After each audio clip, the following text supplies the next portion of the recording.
manyoko so wide ya son anamu Tia kpane bato we atomoni o ya do mo si akwie ya o Amo manyoko so wide ya son denbemu o ya Tia kpane bato we atomoni o ya do mo si akwie ya o Tia se pa yanju o se pa yanju o ya kian sa pa yanju ka o kian ma si pa yanju o so si o lele o si o lele o ya si o lele o ya si o lele yo amo manyo ko so wi ya son dan mu Tia kpane bato we atomoni o abinyon me do mo si akwie ya o Kia se pa yon jiju mama Kia se pa yon jiju re son ke wo ya Kia se pa yon ju Kia ya uri money mo retole se ma bembe son biye Kia ya uri manyo e abatoni Passion même oh Kia ya we money More retole se ma même pio abinyon be Hello, ladies and gentlemen, and welcome to yet another edition of Tough Talking Thursday. My name is Dennis Jar, and we are broadcasting from Atlanta, Georgia. In tonight's edition of Tough Talking Thursday, we're going to be looking at moving Liberia forward. Now we have President-elect Joseph Numa Boakai, and he's going to be, or his government going to be inaugurated next month. And this calls for all of us to suggest ways how we can move the country forward. We are hoping they're going to listen to us. At least that's our hope and prayer. There are signs that they are listening, so we're going to be able to become part of the conversation to say, how do we move the country forward? What do we need to do to move Liberia forward? That's the discussion tonight. And we're going to be talking tough. We're not just talking, but we are talking tough. Moving Liberia forward under President Joseph Numa Boakai. With me to discuss all this, I have our governance consultant and advisor, Mr. Admeke Salif. Mr. Salif, welcome to the show. Yes, thank you, Dennis. It's always a pleasure. Let's do it. Also, let me welcome Dr. Abdullah Dukle. Dr. Dukle, welcome to the show, a regular panelist right here on Focus on Liberia Tough Talking. Welcome, Doc. Thank you, Dennis. Happy to be here. Thank you. Let me welcome Call Yeye. Call this Mano name can give me heart, and I speak Mano better than anyway. Let me not go there tonight. My name is Yeye. Call is the presenter on the Liberia History Channel. Call, welcome to the show. It's always my pleasure to be here, Dennis. Thank you for inviting me. Let me welcome for the first time on Focus on Liberia, Mr. Elkanah L. Phillips. He's an energy and electricity expert. He's also senior policy advisor to the Robert Morris campaign. And when I saw this, I had to check, who's Robert Morris? But Mr. Phillips, welcome to Focus on Liberia. Thank you very much. Thank you very much, Dennis. It's a pleasure, and I welcome the opportunity. Mr. Morris was an independent running in the last campaign, number 14 on the ballot. So he was an independent running for president in the just past 2023 elections. Thank you. And by the way, this is your first time on Focus on Liberia. We are very glad to have you. On behalf of all of us on Focus on Liberia, I want to present to you this bottle of water and say, welcome, feed at home, and come again. Thank you very much. I hope that this is my first, and I pray and hope that it would not be my last. Thank you so much. Thank you. I watched a couple of your videos. You've been very regular on the media in Liberia, and I appreciate it. I like what you say. Thank you so much.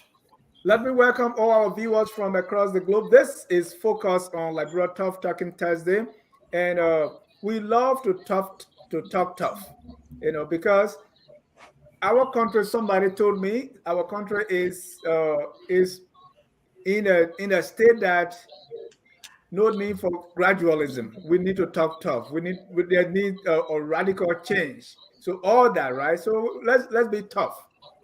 Tonight we're going to be talking about how to move the country forward. I have assembled people from various professional backgrounds to give their take on how to move the country forward.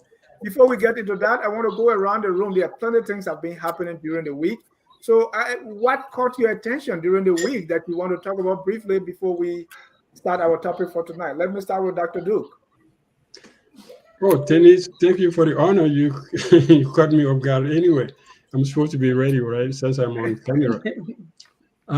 Yes, well, what I've done this past week is mostly watch the reaction of the CDC to the campaign, to the laws, and see how they were reacting to it and how they're looking at the future. So that was one thing that I was looking closely at. And, you know, usually I came up and say we lost because we didn't run things right. And somebody said the election was stolen. And then Molu said we're going to keep the speakership. So, and then the speakership also, that also being an interesting debate. Who's going to be the next speaker? Is Unity Party capable of, you know, getting more votes with the 11 parliamentarians they have? So those are the two things that I've been thinking about really. But why the laws of the CDC? I mean, CDC laws, and they will actually be talking about it. Why is this significant? Well, it's significant because, I mean, that's a party that's going out of power. I mean, they just been running the country for 6 years. They thought they were going to go in the second round, and they could have made it, right? You know, because the difference is what? Less than 100,000 votes. So they could have made it somehow if it's, you know. So it's interesting to see how they're going to react to it, how they, you know, will they do a post-mortem and say, okay, this is why we lost, like George Weah has been doing, very, you know, openly saying why would he thought they lost the elections. Although some of them have not accepted it, but he accepted it, so everybody has been quiet. So it's interesting to see where, you know, what direction they think they're going. But you know, the person who has been quiet so far has been the vice president, outgoing vice president. She has been extremely quiet. We don't know if CDC will stay on as a collaboration or NPP will try to, you know, find a new path and all of that. So it's interesting to see where CDC goes from here. You know, how they're going to uphold. Are they going to be like the CDC prior to 2017? When they were carrying caskets in the streets and, you know, bloody panties, or they're going to be in, you know, a group that has been, you know, in power and therefore knows how to, you know, deal with political realities without being too insulting to everyone. Except you can't hear you. That would be something to watch for. And let's keep our eyes open and see how CDC respond to power changing hands from Unity Party to CDC and back to Unity Party. Carl, what caught your eye this week? So in the middle of, you know, after an election, the outgoing administration is supposed to be really focusing on transferring power and authority to the new administration, bringing forth reports. What is not supposed to happen, and what typically does not happen, is this last minute appointments and you know, spending of unnecessary money and all these kinds of things. Usually the outgoing administration, because it's such a short time frame between the final election tally and, you know, when the final results of the election, I should say, are called and when the new administration takes over, typically you don't have people sending new appointments in foreign service, for example. So that happened. And, you know, we have a transition team in place. Why they allow that to happen, I don't know. I mean, that's the entire purpose of this, is to make sure that these kinds of things don't happen. There's no emergency happening in Washington, D.C. that we needed 20 new foreign service workers sent to a foreign country to serve, while there's a new administration coming in with possibly new types of foreign policy requirements. It's just outrageous. No, I missed that. So there were new appointments. Well, new hires. These are not presidential level appointments, but typically, you know, things like foreign service, you just leave things alone until the new administration comes in. That is not a constitutional issue, but it has been the custom. That has been the custom. And it's extremely inappropriate and unethical. And it's just odd that we have a transition team established, and this is just flying by the radar, and allowing these things to occur. It's not normal. Yeah. And that's what even in the United States, that the Trump presidency exposed, that things people say, well, this is protocol, this is how things have been. But when Trump came and started doing things, but then there's no constitutional, there's no law that says don't do it. Mr. Phillips, let's see what caught your attention this week.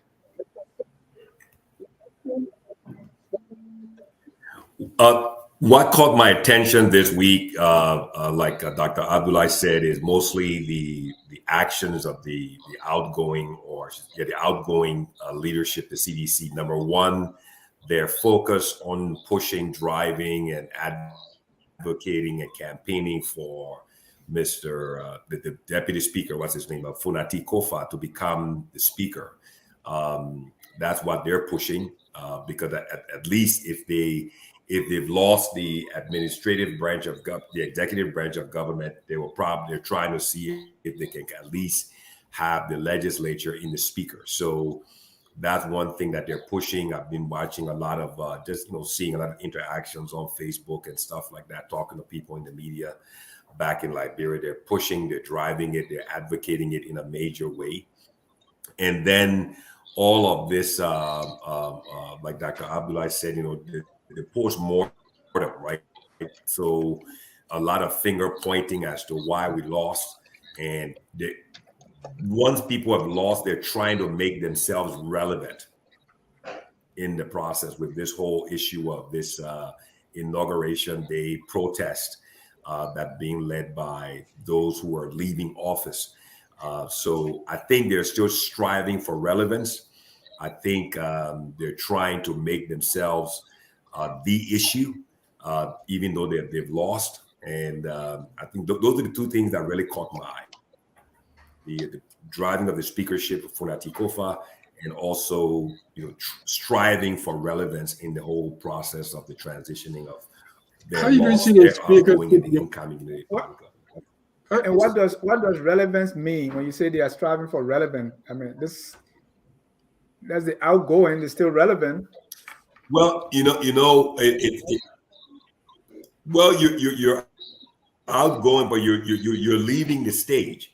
Now you go into the audience and you leave the stage. So you used to be the person on the stage where all of the audience looked at you and pay attention to you, and now you have to have another group of people come on the stage, and now you have to go back into the seat of the audience, and now you're being given seats all the way in the back as opposed to up front. So and like Ms. Cole said, some of the things that they're trying to do is unethical one, but it is still the prerogative of the president, because he is still the president. But it affects, it will in some way, shape, or form affect the foreign policy of the incoming administration. But it will still be his prerogative to remove those people as well. So striving for relevance, trying to do last-minute deals and things like that. So, thank you. Can I add? That's my definition of striving for relevance. What do you think about the speaker race? Do you have any idea? Have you developed any idea about the candidates or the process? There was an interview done, I believe, on today's Thursday, on Tuesday night on Liberia Public Radio. I listened to it very keenly. There was somebody from this guy, Robert. He used to be Robert Azango. He used to be I think the vice president or for operations for the Liberty Party, who was advocating and making the case for Funati Kofa to be elected and selected for the speakership, because he has already served as deputy speaker. He knows the legislative process blah, blah, blah. And he has more experience and he brings more to the table compared to other people who are running for that process. So naturally, it would be just like,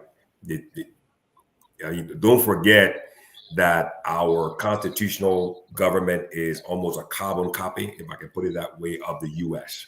So naturally, there will be a vote on the floor among all of the representatives for who would be speaker, and people will put their names in the hat, and it will go several rounds to see who ends up. I think Musa Ability is also striving to be speaker as well. So, can I just come in for a second, Dennis? I just wanted to say that. So I think that's the big. Yeah. Mm-hmm. Go ahead, Carl, quickly. Go ahead, Ms. Cole. Go ahead. Thank you. Fonati is not a member of CDC. He's not a member of the coalition. He's a Liberty partisan. And he supported CDC in 2017, but Fonati has not joined the coalition formally, as far as I know. Mm-hmm. As far as I know, Grand Crew, both representatives from Grand Crew County are members of LP. I just wanted to point that out because a lot of times, because our lawmakers are so in line with whatever the president's saying, they go along with the executive, which is wrong and not what they're supposed to do. That's exactly right. Yeah. So the assumption is that Fonati's a CDC, but he's not. He's a Liberty partisan. No, he I'd did. like to see he how joined CDC. He joined CDC. Are you sure? Yeah. Because he's still yeah. listed as I can say and I can say joined CDC back in 2018. So yeah, they did. So next still has him listed as LP. Okay. Yeah, no, cross copy. The cross copy. The cross copy. I know they supported CDC. No, they did. They just CDC. He Israel, I can say, actually, yeah, you joined. Abu Kamara. I remember when the whole group went behind where, but they did so as LP. I thought. Okay. Yeah, no, he did. Thank you for that. Mr. Thanks Salif. for that clarifying that, Abdullah, because next still has him as LP. So. Yeah. In fact, thank you. Musical chair. All right, Mr. Salif. I think it was. Mr. Salif, what caught your attention during the week?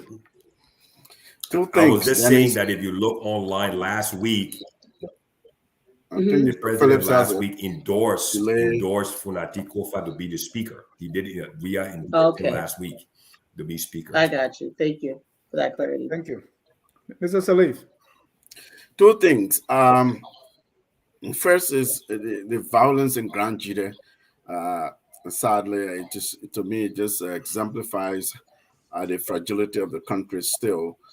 So this guy, Madison Gwen, was re-elected to be representative in one of the districts in Grand Jide County.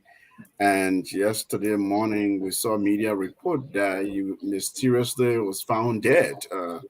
Wow. Yeah. And so his supporters accused the sitting Senator Zoe Penner as having been behind the killing of, I believe that's what it was, and there was massive violence. They set the senator's house on fire.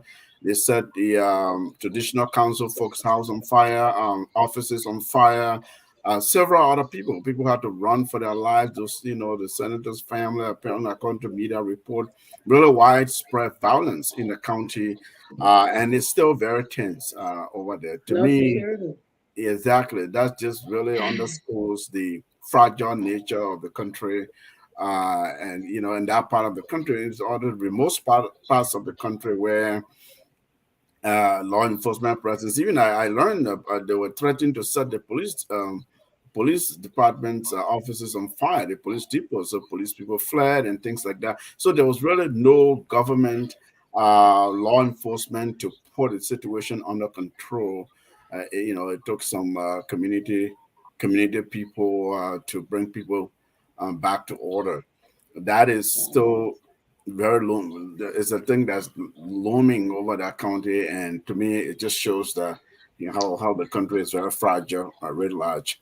The second thing is conversation in the media about, I think it was Mayor Jefferson Kweji, who was the Secretary General of the party, I believe, the CDC, sort of dangling this idea of having Mr. Cummings to lead the CDC potentially. He mentioned in one interview that they're in negotiation with the CPP or the ANC wing of the CPP, specifically Mr. Cummings. And so some media outlets have been sort of deducing from there, suggesting that perhaps Mr. Cummings will lead the opposition and will head the CDC. That only begs one question for me: where would Mr. Weah be? Is that suggesting to something larger than they're willing to say at this point? Well, and on the violence part, yesterday we were able to interview Walter Cecily Civilli, who was brutalized on a year ago, July 26, 2002. And when we play footages of the attack, and then it kind of replayed to me what we saw before the elections, and even what we saw after at the UP headquarters during the celebration. I'm like, wait a minute, is this Liberia? I mean, this violence, and this is apart from like the mob justice when someone is accused of stealing. I mean, they just go and kill him right away, or kill her right away. So I'm like, okay, is this still Liberia? What has happened to the people, and where is this all going? So this is very serious. But I think in the case that Ahmed is talking about, the grand jury, you look at, there are two things happening here. That the man will have died of anything. But there's a belief in our societies that people don't die naturally. Yeah. Whenever you die, that somebody caused it, somebody killed you somehow, either witchcraft or So there's that process, that thinking. You have that, that embedded. So people mind say, "Oh yeah, he died. He drank water," and then the people where he bought the water from the Fulani house. The Fulani got connected to the senator. So therefore, you see, you create. Because people believe in that. People don't die naturally. People die because somebody poisoned them, somebody wished them, or somebody just, stole their soul. And there's that one aspect of it. And there's also the other aspect of justice, that the lack of confidence in the justice system, that people don't revert to justice and say, oh, somebody died, we want to investigate, let's run to the police station. But they rather burn the police station rather than. So those two things, those are two parallel paths in a society that need to be corrected. Strengthening the justice system and getting, educating people on these things. People die naturally. It happens. Although Dr. Dukley, I agree that this is a common thing in our society. Somebody passes away, they say, "Oh, what happened to the person?" They didn't die for nothing. It can't be for nothing. However, this case, we're still gathering the facts as to what happened. It's just still very sketchy. There are different versions because of different groups in there. But what I gather from media sources seems like it's not that, like you said, somebody could be very healthy the night before, and next thing they had a cardiac situation, or one night they passed away. That's very possible. But what they're suggesting that there probable reasons to believe that there was some violence onto the person. Mr. Sirleaf, even if he was murdered, the idea that masses of people can enter the streets and be violent is the issue. I understand. Right? Yeah. So for me, and I'm really shocked to hear this. I wasn't aware of it at all. But the lack of public safety, the failure of this outgoing administration to provide security for the citizens, to make sure that people are safe, which is a basic requirement, a very fundamental responsibility of government, is to keep people safe. The reason we agree to be governed at all is for safety, right? And this is a failure. So people now are having to revenge because the government, they don't trust the government to deliver justice in the first place. And then the second issue is when they do act, in such a deplorable way and commit acts of mass violence, there's no consequences. And it's been building up. We've had people dragged and beaten to death on Facebook Live. No one is arrested. The perpetrators are filmed. in the act of the murder and no one is arrested. So there's also the idea that people can do whatever they want. If any civilized society, people felt that they could just murder people and get away with it, it would happen regularly, more frequently than we see it happening. So there has to be some security reinstated in the country. That was my very point. That I have to go. Yes, go for it, Mr. Go ahead, Ahmed. Go ahead. I was just saying it speaks to the fragility of the country. I mean, that's the reason why I raised it to me as something that really caught my attention. That and you're right, Court, this is very widespread. This the mob violence idea. Something happens, the next thing you know, it happens all around Monrovia. You know, some kind of accident. What seemingly is a motor vehicle accident of something.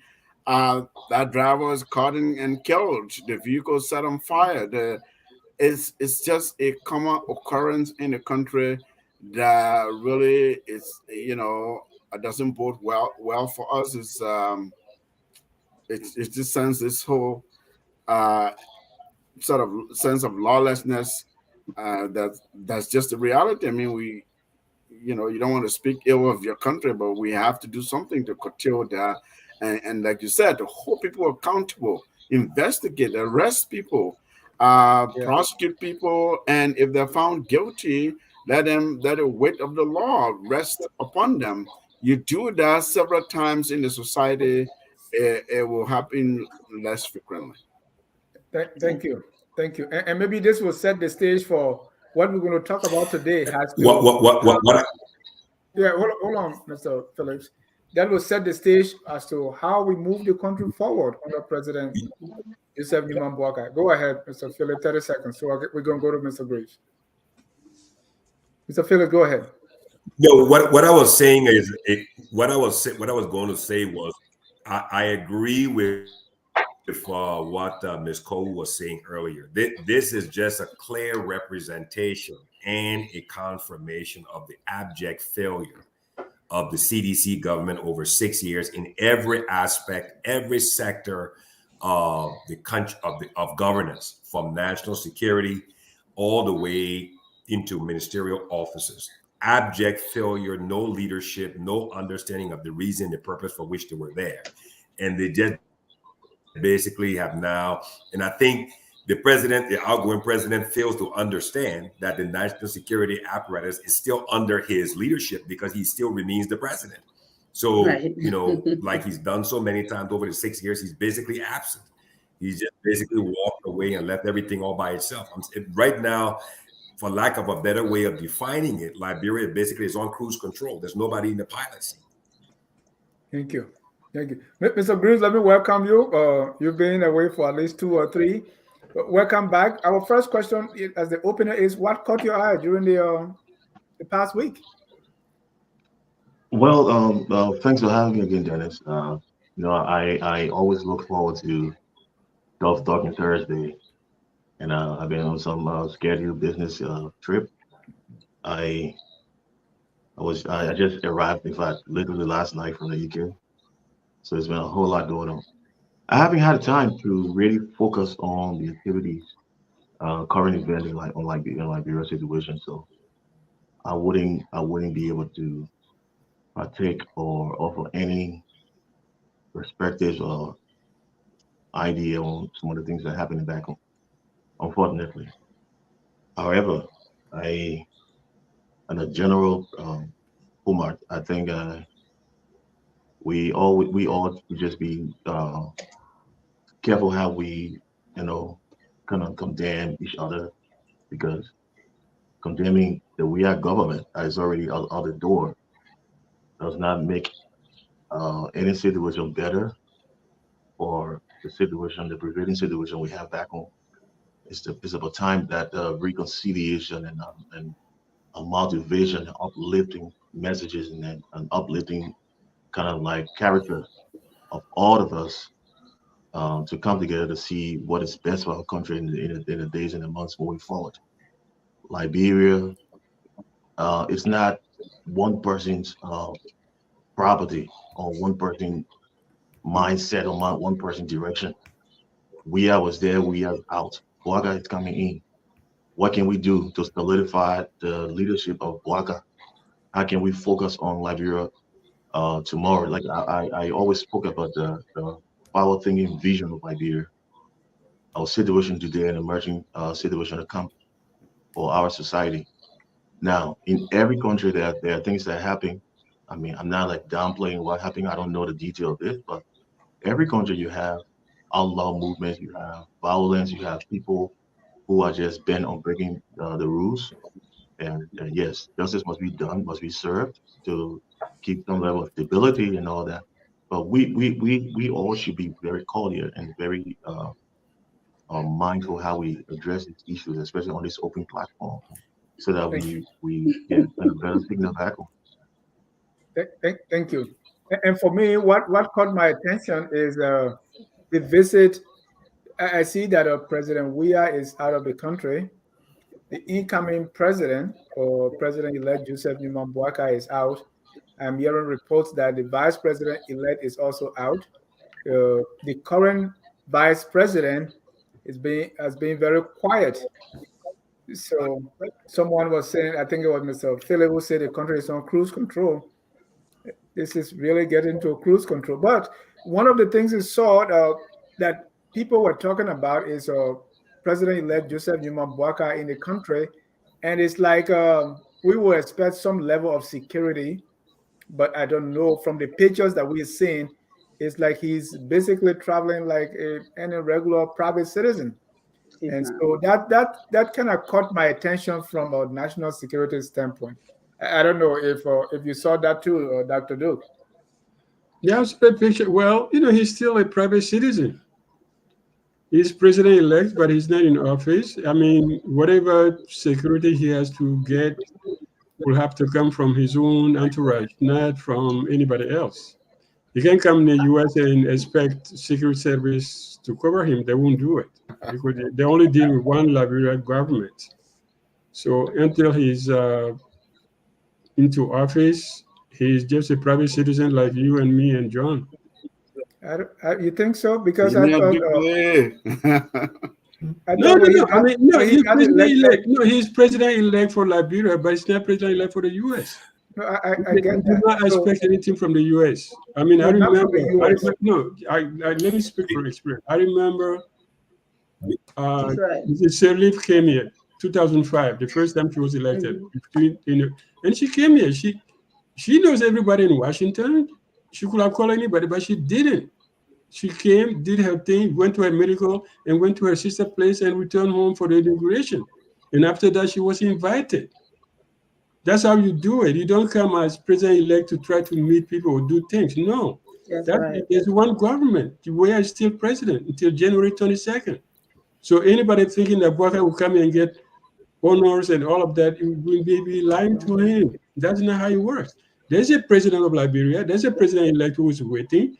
He has 1 month to go through the process to be president. And then when he comes, he is president of Liberia received by the U.S. government.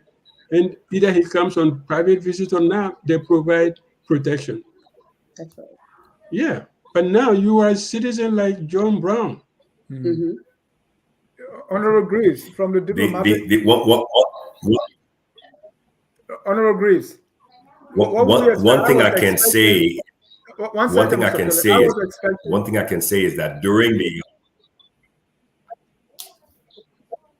Maybe you got to tell him that the moderator decide who talks. No, I think there's a delay. There's a little bit of a delay. Yeah, there's a little bit of a delay. He doesn't. There's a delay from Ekana's end. Yeah, but Mr. Greaves, let me bring you in the discussion, and we'll go to Mr. Phillips. Is what I was expecting, and I've not really been in any executive mansion, not even to the door. But what I was expecting is when you have the president-elect, at that point, EPS, or how we call our group in Liberia Secrets, EPS, NSA I thought would be assigned to him or her. He does have EPS assigned. Because I saw pictures that they were already EPS assigned to the president-elect. No, in Liberia, yes. So He in has that case, EPS if the assigned. president, so in that case, if the president-elect is leaving, wouldn't that be inform the government and say, "Hey, I'm going," and then they give some form of security? How does it work, Mr. Graves? So the problem has to be with the arrangements that was made. Regardless of being, I mean, you don't already have to be the sitting president to be covered. If a proper protocol was followed, depends on the trip of the vice president to the United States. Did he come on a private visit? Did he come on a visit that had to do work relations or meeting counterparts? Because sometimes, like somebody just mentioned, Madam Salif, President Salif came to the U.S. on both private and business trip. When she got elected, she came to lobby, get around some of her friends in the Senate and other places, even the White House. To that was a formation point to stage those preparatory stage for her inauguration ceremony. She went around serving invitations and all of that. So that was in part official, and she was accorded part of the privileges and immunities that is accorded a guest who was coming officially. And so the same would go with anybody, especially in the case of President-elect Boakai. If he had come to the U.S. on an official business, like on a business, yes. Now, people get confused on private and official. Most of our leaders come on an official trip, and in that token, they go about their private businesses and one-on-one like health and some other things like family and all that. But the totality of the trip, the whole trip is a business, is an official trip. So with this case, I do not have much detail, but if he's not accorded the Secret Service or given the protection that is needed, the privileges and the immunities, means that they do not follow the proper channel. He might just come here and it's belittling because the image does not square only on the vice president. The president-elect. He's no more vice president-elect right now. So it's the image on all of us, Liberia, our prestige, our morale, how we hope to be accorded. So in this case, what you do, you follow the proper channel so that they're aware that the president-elect of Liberia, the Republic of Liberia, the man who's going to be next in charge, is here, and the working relation starts there. Inauguration is just next month. So that's a problem I think with protocol. If he came on his own, who advise him just getting a plane and come to the US like that and just be unrecognizable, what have you. And the detail of the privileges, the detail of being covered does not have to be on a national level. This is a federal state. US, the United States of America is a federal republic. So in every station, in every locale, in every jurisdiction, like if you're residing in New York, they have a center, they have a whole procedure that is only with New York. You have everything that you need in any part of the US. You have Secret Service, you have State Department. Thank you. Can I ask Mr. Phillips a question? I want Phillips to come in first because he was. Yeah, Mr. Phillips, because I really want to agree with Mr. Greaves that if the president-elect follow the proper protocol, there should be some form. Dennis, but you can't. I was only. I was going to side. Hold on, let Mr. Phillips come in. You two will come in. Go ahead, Mr. Phillips.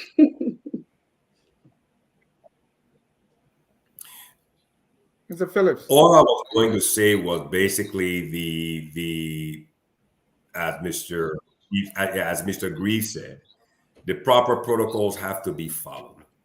Fundamentally, during the elections, all of the candidates were accorded EPS protection. Every candidate from the number 1 all the way down to number 20. Everybody had EPS protection assigned by President Weah. Everybody had EPS protection.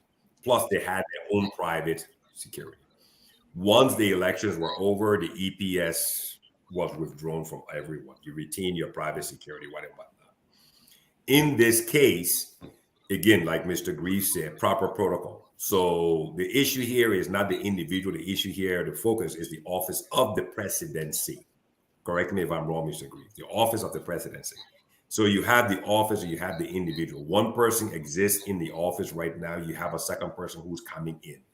So the question now is, what is the proper protocol so that the incoming president to that person, to that office, what level of protection and what protocols should have been arranged between the existing president and the president-elect so that he will have the proper covering, so that, again, coming on the world stage, you will want to maintain a level of presentation so that the office of the presidency would retain its dignity in every aspect of the word. So there's something we call can I come in? Like Mr. Green said, we don't know what is. Hold on now. Let Mr. Phillips, after him, then call them Dr. Douglas. Then no, Ahmed has not spoken. So call, go ahead then, Ahmed. So this is not something. This is so speculation about things. Spending all of this time drawing incorrect conclusions based on speculation is really not the best way to approach these issues. This is not something that we need to be speculating about. The United States government has a protocol that they follow. Okay, and Liberia only has one president at a time. George Weah is president of the Republic of Liberia. He is the public face, the international face of Liberia. Boakai is a president-elect. He has EPS assigned to him until he takes over. This is a fact. Whether the EPS followed him to the United States or not, we shouldn't speculate. We don't know. He took a couple of photos. He didn't take a photo of his entire entourage. We have no video of him with his entire entourage. So that's speculative. But what I will tell you is U.S. Secret Service, according to them, they protect the presidents, foreign presidents, vice presidents, even if they're here on personal business, their family members. So the Secret Service also protects key locations where the nation's highest elected, where other nations' highest elected leaders are visiting, blah, blah, blah. They're going to explain. None of this says president-elect. You only have one head of state at a time. So that's all I wanted to clarify. And I wanted to ask Mr. Reeves, if you don't mind, because Dukley was 100% correct in what he said. So I'm just wondering if Mr. Reeves actually, did you actually go to the Foreign Policy Institute? Like, where are you getting this? Where are you getting your speculations from? Because it's really strange. We're talking about the U.S. here. What is informing your opinion? Can I just come in 5 seconds? You won't take 5 seconds. I meant to come in now because he has not spoken on this issue, so we can move on. And then Greece will answer. Yeah, I mean, the issue has been discussed at length. I agree. There's just only one president. Okay. Of course, we all know that. So you have a president-elect. However, that we have just one president. As soon as the election results are announced in a way that the outgoing president recognized that he was not going to be re-elected, placed that phone call, that concession phone call, certain arrangements, in my understanding, were made. One that we saw was the way the security details were sort of rearranged around the president-elect's residence. Okay. And that's a Liberian government, state business. That's the way it ought to be. Now, when you are traveling abroad as a president-elect, you're still very much a private citizen, although basically our country's eyes is on you because you are a very, very important person. You become president, inaugurated very soon. You've been elected. So, like Cole said, we don't know the arrangement. We've just been speculating. We've seen pictures that suggest to us, well, this is not the way it ought to be. So I just wanted to go back to that space and say, we really, truly do not know. Pictures that we saw, maybe it was in a family home or a friend's home or it's like, why are we speculating? Yeah, watching the game with somebody and they're laughing about it, or sitting at the airport in a situation that looks like it's waiting for a shuttle or somebody to pick him up. We're all just speculating. We do not know what kind of arrangement the Liberian government has made in an accord, whatever courtesy that the Liberian government will request upon the U.S. government, perhaps. So recognizing that it's just president-elect, however, he's visiting this and so places, and we like some kind of protection or some kind of courtesy. I think the government to government, that kind of diplomatic relationship can be made, but there's no obligation whatsoever for the hosting country to provide due security and due diplomatic courtesy. And regular police protection, not Secret Service. All right, and people talking about video and pictures. GMB and sun washing the can. Okay, Joe. Look at that. What's your team? What's the score? 2-0. Arsenal. At 43 minutes. Wow. But how you call it the station so fast? It was there, I didn't know. Your team winning? Yeah, of course. 2-0. I didn't know you were Arsenal. Okay. That's one of the video people are talking about.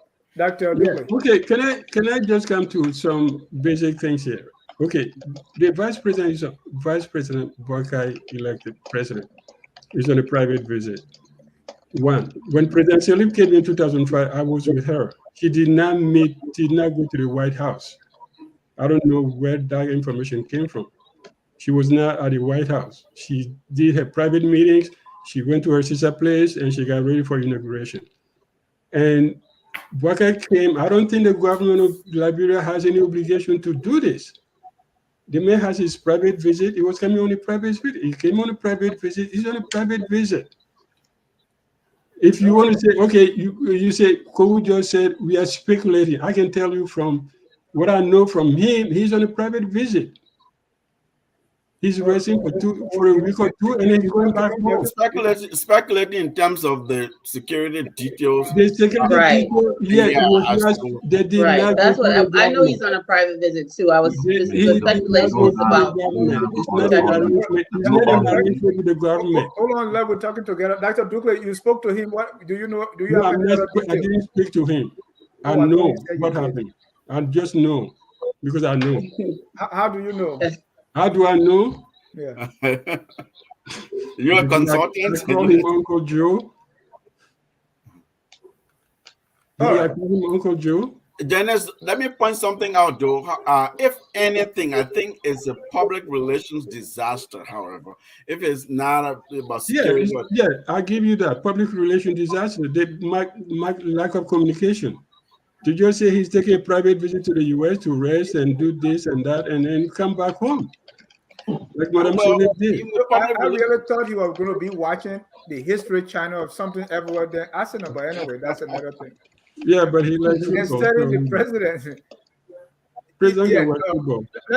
Let's conclude on this briefly. Mr. Salif, conclude, and then Mr. I was saying, I think if nothing else, is a public relations problem, and executive communication problem from the president-elect's office, and I guess I can safely say that really because the picture that was released of him watching a game with Mr. Stanton Witherspoon. The president-elect can choose to be with anyone he wishes to be. However, I think that even if you don't have privileged security protection by the country that's hosting you, normally a head of state, what is going back to your home country, to your citizens in this country? These are things that to watch, the kinds of images that you want to send out, the kinds of images that should be released, his itinerary, activities that he's engaging with. Some are very private. You can, since visiting family, just, connecting with family and preparing for inauguration, that's fine. But I listen to Liberia media in Liberia, they're complaining about, we don't know.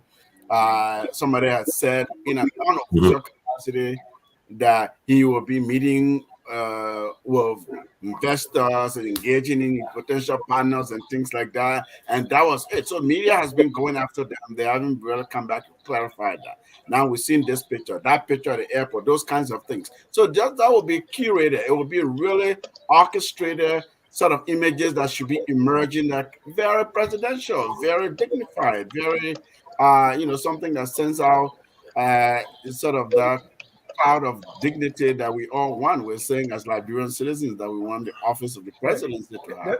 Because to your point, who's putting these pictures out? Is it a team? If you look at the video, if you look at the video from a camera point of view, you could tell easily somebody was standing by, watching the both of them, and had a phone on and film it.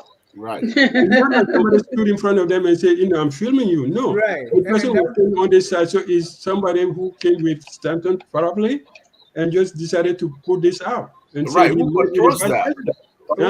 Who controls I said, who controls that? That is the... Yeah, who controls that? Who controls that? Mr. Grips, quickly, your 30 seconds so we can conclude on this. Give me 30 seconds for all of you. Yeah, we want to go in our main topic. No. Let's be serious. No, we are serious. I just want us to conclude on this so we can move forward. Let me finish this. We're talking about speculations and non-speculations. And everything that have been conversed back and forth here has all been speculations to the worst you can ever think about. Maybe the person did this, maybe that person did that. Maybe somebody took a picture. GMB and his son washing the can. Okay, Joe. Look at that. What's your thing? What's the school? Come on, man. Just look at the camera. You don't need to be a professional to know this is. Go ahead, Mr. Can I just speak and stop being interrupted? So all of those things that have been said here are all been speculations. I don't have to look at it. I don't have eyes. I'm not a professional photographer to know what is what. What I'm saying here is this. When I speak as a career diplomat with distinctions. I've worked for over a decade in this field, and I know how diplomatic signals are. I've done this work myself. I've been on volumes of trips with the president of our country, with dignitaries, with officials, people who are not even president. I've written note verbal to countries to permit us their calling immunities and privileges for dignitaries traveling abroad. So when I speak, I'm not speculating. I do not know about Vice President, President-elect Joseph Boakai's trip to the U.S., but I'm giving an insight of what is done or what we do officially. That's what I'm providing. So nobody should come and say he's saying this, he's speculating when everybody else is speculating. When a dignitary is traveling, regardless of who you are, what position you hold, there's a note that goes called a note record. It's sent with all the necessary information that is needed. It's not with the president. The president does not get involved in that aspect of things. It's the Ministry of Foreign Affairs. So if you go to the proper channel, if you go on an official trip, you liaise with the Ministry of Foreign Affairs, and they will do all the necessary work that needs to be done. The channel between the host country and the country you're leaving, the receiving country and the host country and the country sending you, you're traveling from. That's why it's always done. You do not have to be a sitting president. Secondly, I did not say President Salih, before being inaugurated in the office, went to the White House for a visit. People should stop misconstruing or misrepresenting things that we say here because it's public. I said she was in contact with dignitaries, with other officials, including the White House, before her inauguration while she was in the U.S. I did not say she went there for a visit. I didn't say she go there for a meeting. Let's be clear. Thank you. The vice president trip abroad, if it was a private trip, I would advise, if I was on the team, postpone that trip. If it does not have the requisite, the requirements and everything together, postpone it. Because in diplomacy, it's all about prestige. Diplomacy is all about precedent. Diplomacy is how people, it's how you're looked at. People look down on each other, your country, your pride, the image of your country. You always have to have that standard, even if you're begging. That's why in diplomacy, the late Ambassador Ernest Ismail will tell you, Never beg with your palms exposed. So these are things that we learned. These are things that we've done. I've done it dozens of times.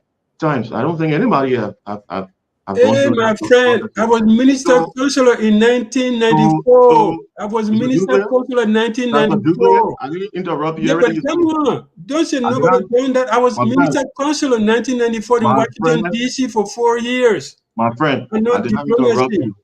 I did not interrupt you, please. No, don't do that. Me. Don't come lecture people here. But No, you let them move. You let them move. And I was chief of mission in Abidjan. I was chief of mission in Abidjan. I had to mute myself and laugh. I'm tired with this, man. Come on, my friend. Let me finish talking. When you talk, don't lecture people here. But when you're speaking, I do not. When you're speaking, I do not interrupt you. Yeah, that's fine. Please. Yeah, but Dennis too, you gotta control the conversation too. Course, man. You can't just allow people to just file all kind of weird stuff. All of y'all spoke and misrepresented things that I said, and I have the right to speak. I never interrupted anybody. All right. Please conclude on that, Mr. If I say Graves. this, I mean it. You must serve as minister councilor. You never serve the role I serve. I serve as deputy chief of protocol to Minister Lee. I traveled the world over every trip that Minister Lee made. I was on those trips. I know the inner working. I know how we were received. I know what we did. I've traveled with dignitaries from Liberia on many trips, and I know what was done for those to be accorded the necessary respect and all of that. And I'm telling you, the next person to be sitting as president of our country will not just be just carrying himself like that. That's my advice. If I was on the team, I'm not know the details, like I said, but this does not work in our favor as Liberians, especially at this point. And you're sitting with somebody who's already sentenced, somebody who's going to be sent. I think that's the guy right there I saw. And what's the moral standing? What message are we sending to the world in our country? You come in but you should have given that advice to me. Thank you. You say that, but you're laughing. Thank you. Pennsylvania, and you're watching Focus on Liberia. Host country. You're sitting with this person, laughing, having fun. Mr. Graves, thank you. We can move on to the topic of today. So that was the opening. That's supposed to be the opening. It took us an hour because it's very interesting. But today we're going to be talking about we have our various backgrounds. Please let us not interrupt others when they are talking. And if you have the floor, I want you to please use 2 minutes or less. Anything beyond 2 minutes will be a little too much. So let us observe the time. I'll be keeping the time here and when I say thank you, it means your 2 minutes is over. All right. So let's start with our topic for today. We have a new government and we all want Liberia to move forward. We all want things to work, right? So based on your own professional background or what you know, how can we move the country forward under President Joseph Numa Boakai? This time on this segment, let me start with Honorable Graves. Honorable Graves, we want Liberia to do well. What should the new government do? Liberia has to do well. I mean, regardless of who's heading our country, we all should look forward to the betterment of our society, the betterment of leadership, and all that. Now, what I would say is that our country is still divided from the just under elections as we saw the results. It tells us that bulk of the country, half of the country, is still in support of the opposition, as well as the ruling party, President-elect Boakai, has won. So we look into our legislative branch of government as well. Both House and Senate is dominated by the opposition group again. So those are stiff challenges. Those are things that the incoming government will have to really consider. So at this juncture, I think it will be a wise decision that President Boakai carry on reconciliation first of all, and find some expediency in lobbying with both houses, with opposition groups, find a way that because right now it's not about blame gaming, who's blaming people who did what, who just left out, all the things they did and what have you know. It's about moving forward, and it's about bringing everybody on board, bringing everybody, giving them assurance that Liberia is up for progress. So working with opposition, working with every Liberian, He's no longer the leader of Unity Party. He's the leader of the Republic of Liberia. So I think those will be some of the stiff challenges coming. And I think also in the first 3 to 6 months will be reflected on the formation of government. Those people will be put in charge of certain areas, certain crucial areas of government, and the decisions that will be made. I will advise that they should manage expectations. Most of the African leaders, when they come in, I'm going to build roads, I'm going to build infrastructure, I'm going to do this, I'm going to bring money and everyone. No, I think there's a time where Liberia is independent, but we're not fully independent. We're still dependent upon international partners, the World Bank, IMF, and all those groups, and they will make promises to us, and they will sit in the back and fulfill those promises. Don't come true with it, and the blame comes on the president. So manage expectations. Let's make sure that we're healing this Liberia. We should be uplifted, and we are willing to work together. Who should manage the expectation, the government or the people? The incoming government should manage expectations. Oh, and what I always hear is this thing about reconciliation, that like we are not from war. What is the need for this reconciliation? Because somebody was defeated and is mad about being defeated. What is this reconciliation? I don't think anybody is mad about being defeated. Reconciliation is reconciliation. Reconciliation doesn't have to be directed to war or crisis or whatever. Yeah. So reconciliation, you can reconcile anything. You can reconcile the differences we have, and it's evident that Liberia is in the two parts. There's never going to come a time that we all agree, right? So there'll always be differences. So what is this reconciliation? But that's what I was saying. Things that losers say. It's things that losers say when they want accommodation, Yeah, let Mr. Greaves complete. Mr. Greaves, I want to talk a little bit about the reconciliation. Are we doing the 2 minutes thing, or are we going to go 5-10 minutes? You got to keep your schedule. Yeah, no, I asked him questions. So he exhausted his 2 minutes. I asked him questions to talk more about the reconciliation piece of it, because I always hear that we're interviewing Musa Ability and say we have to reconcile. This election, people got to lose, people got to win. So what are we reconciling? The reconciliation doesn't have to do with who won, who lose, who lost. The reconciliation is evident on the results that we just received. You see that the percentage point I was giving to the ruling party, and it wasn't clear. Nobody disputing that. And you saw the opposition or the just ruling, the party that is still in the seat right now. You saw what the percentage point they got. So you got a difference between two.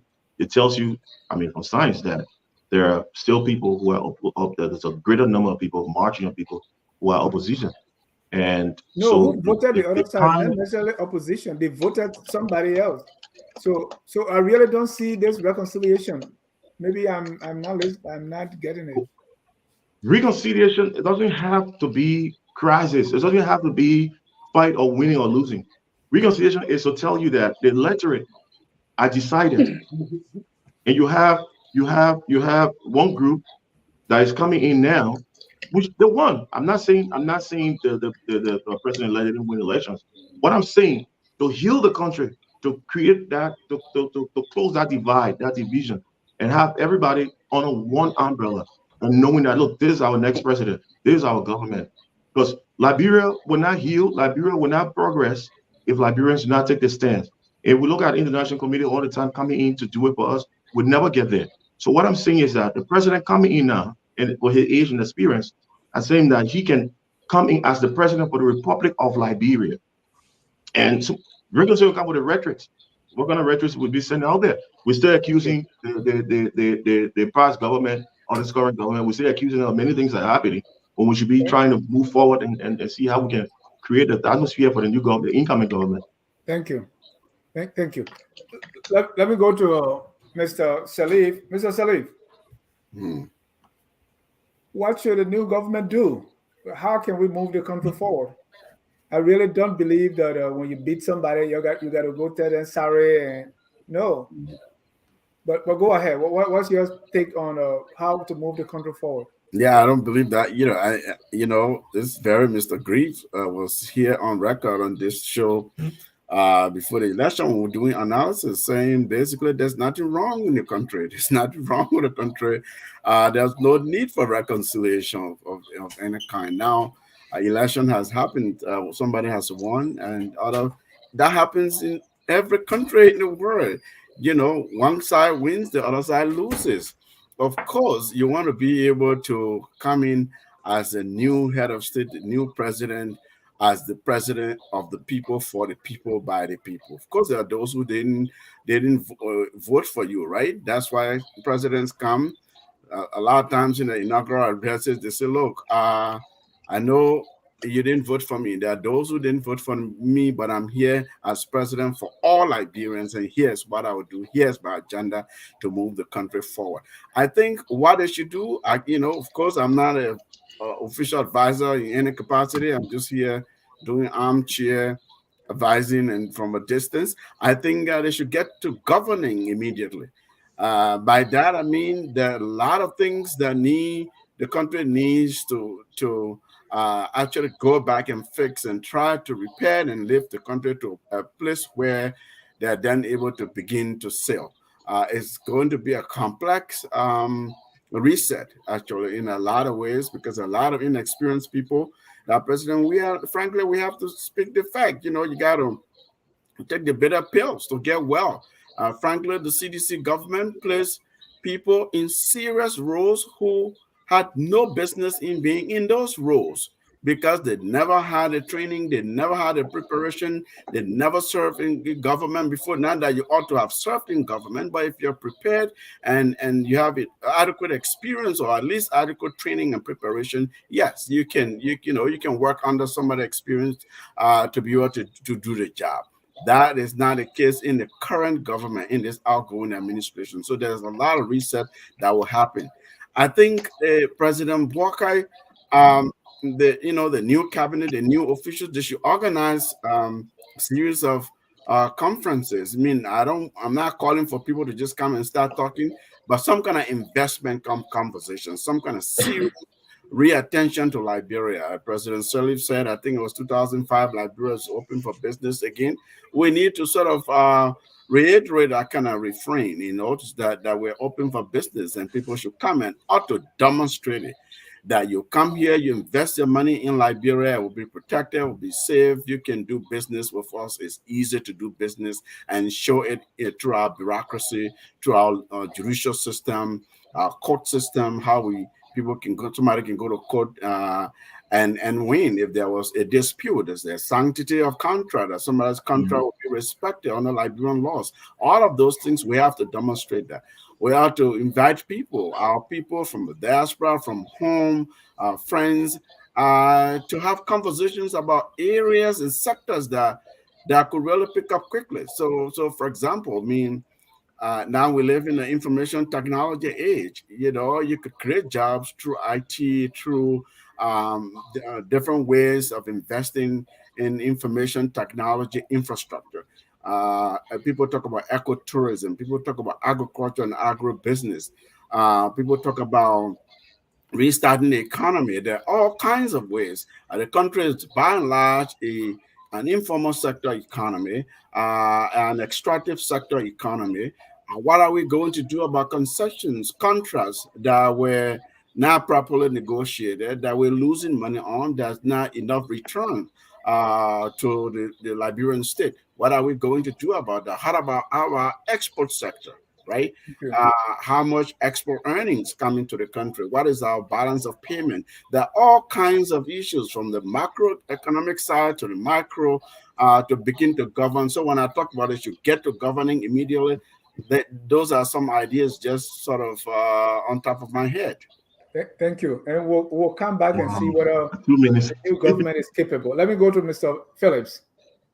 Mr. Phillips, we sometimes become this, sometimes just words, right? But actions. What should this government do to move the country forward?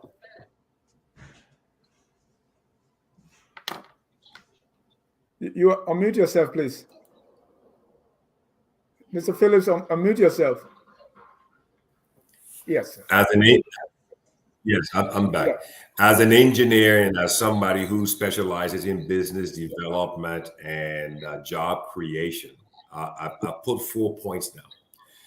First and foremost, the what happened over the past 6 years was an abject failure of creating death and destruction on the Liberian economy. The economy did not grow. The economy contracted, it shrank.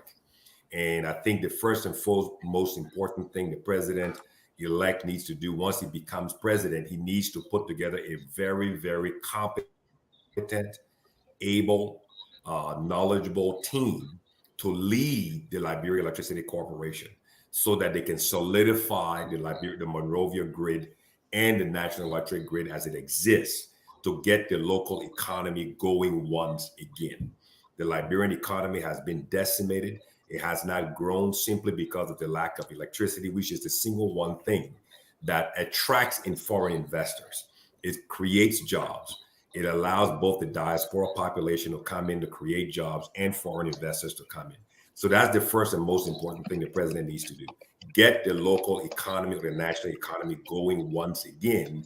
And the only way to do that is to put together a competent, capable, knowledgeable leadership team for the Liberia Electricity Corporation that understands the role that electricity would play in moving this country forward.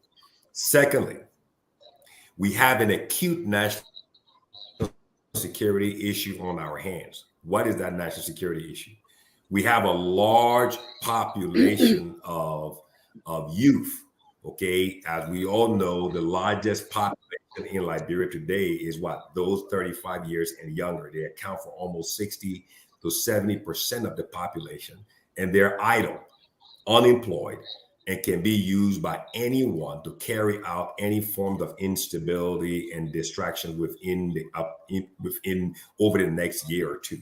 So the leadership, President Boakai coming into office, needs to rather expeditiously put together a youth employment strategy that would be tied to a major punch program, which I strongly recommend, which is the building of the national electric grid across all of the major counties. And I'll get to that shortly. And what this will do, it will stimulate jobs, create opportunities, and move people. And this will be at the national level across every county. Number three, address the national security apparatus that we talked about. We talked about it earlier in the opening. People going on rampages, burning government offices, burning people's homes. We've got to get the national security apparatus working in the right way, protecting life and property in a democracy. That is fundamental. That needs to be addressed, and it needs to be addressed rather expeditiously. And last but not least, start building his team, as Dr. Abdullah mentioned earlier. Start building his team at the executive ministerial level to start governing, okay? And then at the county executive level, at every county, at the county level, so that his vision for building this country at the national development level will be effectively executed from the executive mansion down to the county level and then back to the people. So those are about 4 points for them to address rather expeditiously. Thank you. For 30 seconds, when you say the economy has not grown, there's been no growth. Where are you getting the information from?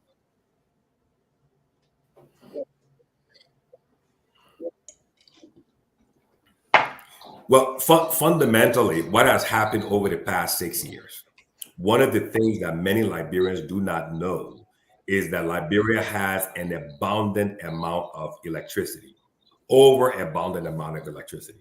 There was a major power transmission project that was done by the Africa Development Bank and European banks that ran a high tension cable from Mala, Cote d'Ivoire through 5 substations in Liberia: Yekepa, Botota, Buchanan, Mount Coffee, and Robertsport, and then into Sierra Leone. It's called Transco CLSG, stands for Cote d'Ivoire, Liberia, Sierra Leone, and Guinea. And in effect, the 5 substations in Liberia today has almost 275% capacity of the Mount Coffee Dam. But the failure of leadership over the past 6 years is that these substations exist in the country, and there was no distribution grid built from the substation to move the power into all of the cities and towns to stimulate economic growth and attract foreign investment to ultimately create jobs. You have failed and economists who believed, and the Minister of Finance and Economic Planning who believed that you could create jobs, attract foreign investment, stimulate economic growth, and have national development in the absence of electricity. Nobody understood the role that electricity plays in building a nation, creating jobs, and attracting investments. Thank you. We will have a whole new show on electricity, because anyway, but that's a good one on electricity. Let me go to call. How do we move forward? So we move forward by doing what George Weah did, which is dismiss the entire cap. I'm just joking. I'm joking. But, in 2018, as soon as like the day after inauguration, everyone hears the news that people were dismissed, not just political appointees, but down to the HR directors. I think the only people that were retained were George Warner, Mary Bro, Sam Lu, and my friend Len Yuji Nangbe. But everyone else, down to HR directors, were left in charge. I was just reading this article from New Dawn that was, it was a horrible time. So I know JMB is not going to do that. I find it interesting that people who supported and never criticized we are saying we need reconciliation after the election. An exact opposite thing happened in 2018 January. But what should happen, and what I hope happens, of course, that they have a vetting process and that they look for the most qualified and capable. A lot of people are not willing to go to work in Liberia. The second thing that I hope that really happens, and I've worked for government, I've served at the level of deputy minister, the orientation process for government officials is almost non-existent. The Foreign Service does probably the best job of all. Because of they have an actual school, but for the rest of government, especially political appointees, I'm not talking about civil servants, they don't have an orientation process. No, they tell them there's a code of conduct. Nobody gives them the book. They get in office and they're sworn in and go through confirmation before they ever really read and study the act that governs the institution that they're supposed to govern. So what I believe would be a great start would be all of these appointees be required to actually take a training or a course on the code of conduct, which is law, and then agency and ministry specific guidelines and the laws that are responsible for their duty and their responsibility. That could be easily facilitated. What are the requirements for public procurement and concessions? These are laws that people are usually not familiar with when they take office. These laws and regulations and policies should be given, should be trained. It should be part of a training process. And there should be a government ethics course that people that are appointed and civil servants are regularly required to renew, possibly on an annual basis. This is how we take things seriously. This is how we set a tone for how we expect public servants to conduct themselves. You give them the training and the tools necessary, you set the expectations, and you prepare them for success.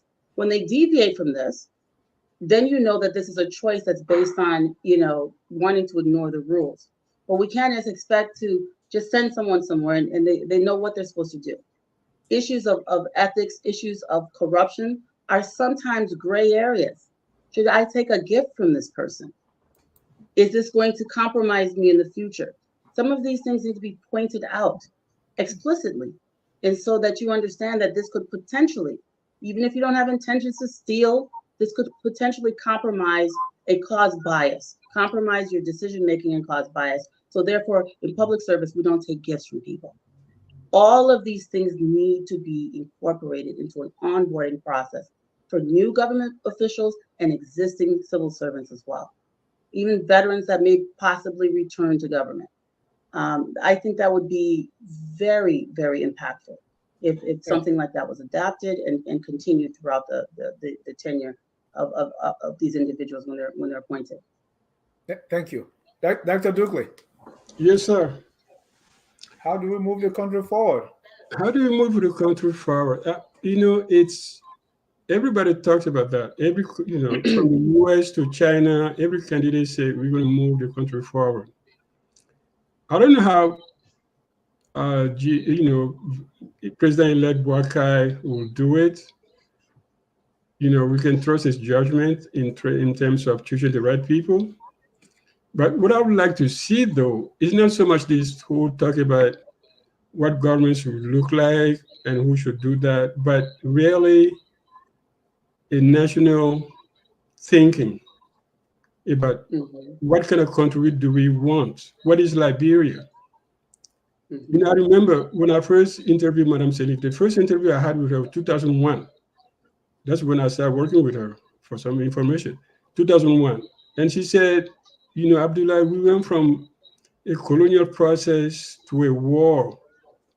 We need to sit together as a people to decide what kind of country do we want?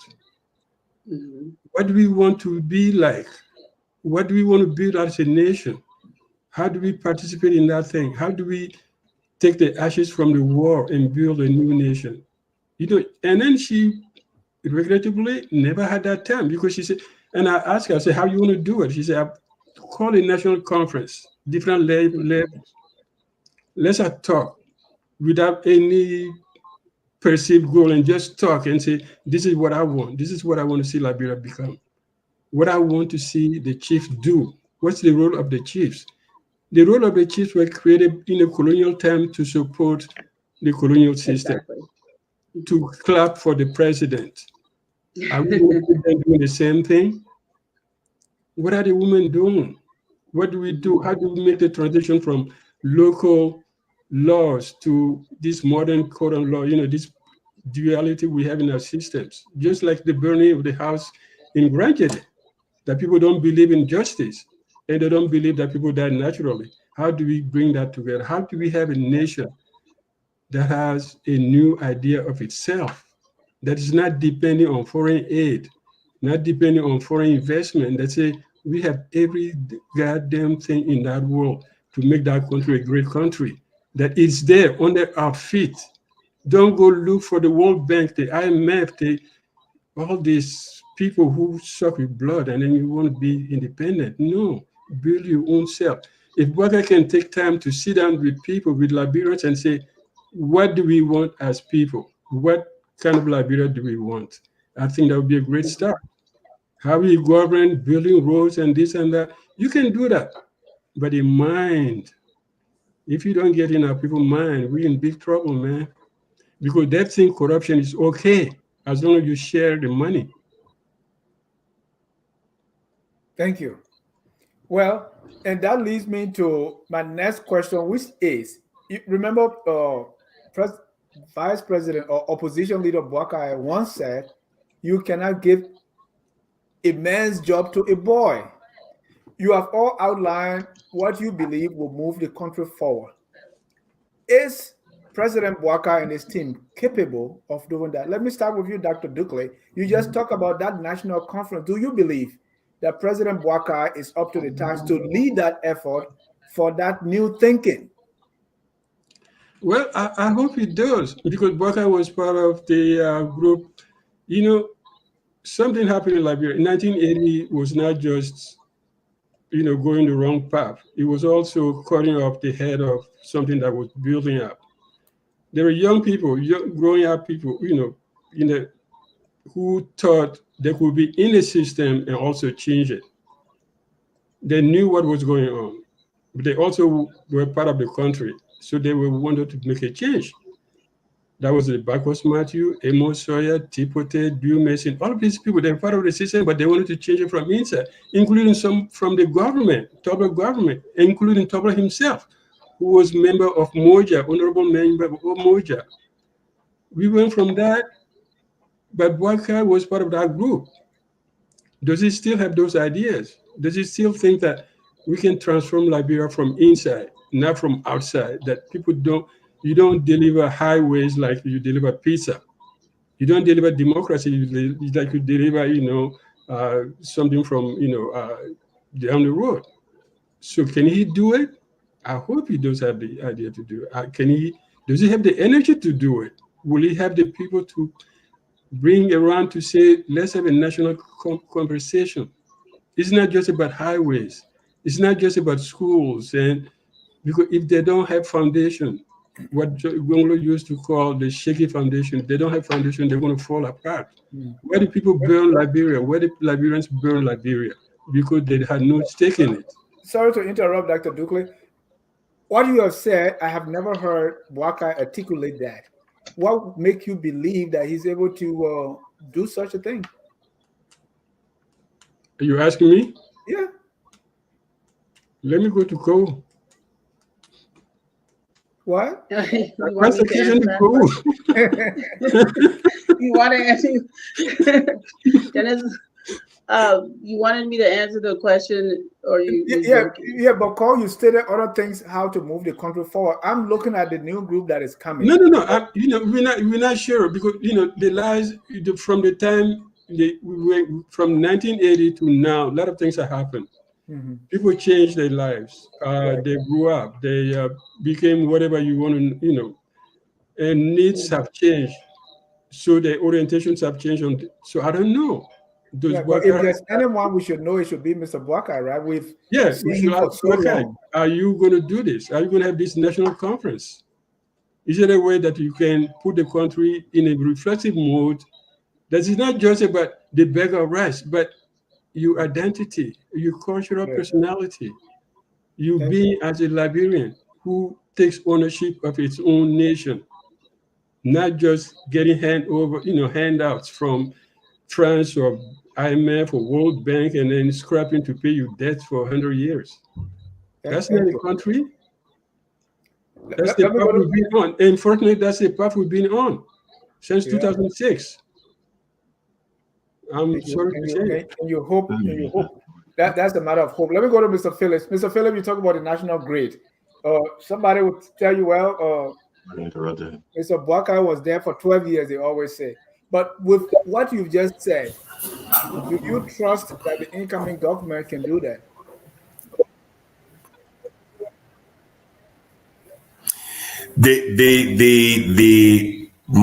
I focus on confidence as opposed to trust. Okay, I focus on confidence, and what do I mean by that? I think Honorable Greaves mentioned the word reconciliation earlier. So for me, I believe the best way, the only way, and the most practical way to achieve reconciliation in a developing country such as Liberia is to create jobs and give people the opportunity to build their lives and build and create a more robust private sector. To create and to build a more robust private sector. Number two, we need to come to some realities, okay, Dennis and the rest of the panel. In 2023 and moving forward, any vision of what we believe Liberia should be in the next 5, 10, 15, or 20 years can only be achieved if Liberia has a strong, deep, solid, wide, and broad foundation of energy. Because energy makes everything possible. I don't understand why it is that we continue to, I don't know what I can use the word avoid or not realize. All of us on this panel, our education, work experience, competency, know-how, and you can put it all together, has been made possible through the power, the provision, and the availability of electricity through the university, the technical schools, and the jobs, the company we work for. You remove electricity, everything shuts down. So in order for Liberia to be an agribusiness hub, a technology hub, it fundamentally cannot work. That's why I'm saying to build the economy, to reconcile, to get people back. I agree with you. And right now is I'm coming. And the best time to do it is right now, because there's a lot of pressure. There's a tremendous amount of pressure on the previous government and the incoming government for jobs. People are, the number of unemployed is extremely staggering. And Liberian businesses have lost millions of dollars over the past 6 years, simply because the lack of that grid to support the local economy. and to attract foreign investment. So I think it is something that he needs to look at very, very fundamentally in a very, first primary, because it supports everything from joint national security apparatus to jobs and everything else. So and also reconciliation. When people start, whether the CDC, Unity Party working together on a project, that goes out the window. Thank you. And when I said, I think about 2-3 years ago, when I said Liberia major problem with the electricity and internet, people laughed at me, right? President-elect Boakai himself has not said that. He said, roll. In the arrest, we don't see electricity. Is he capable? Can he do it? Can he think like that, Mr. Phillips? I'm asking you directly.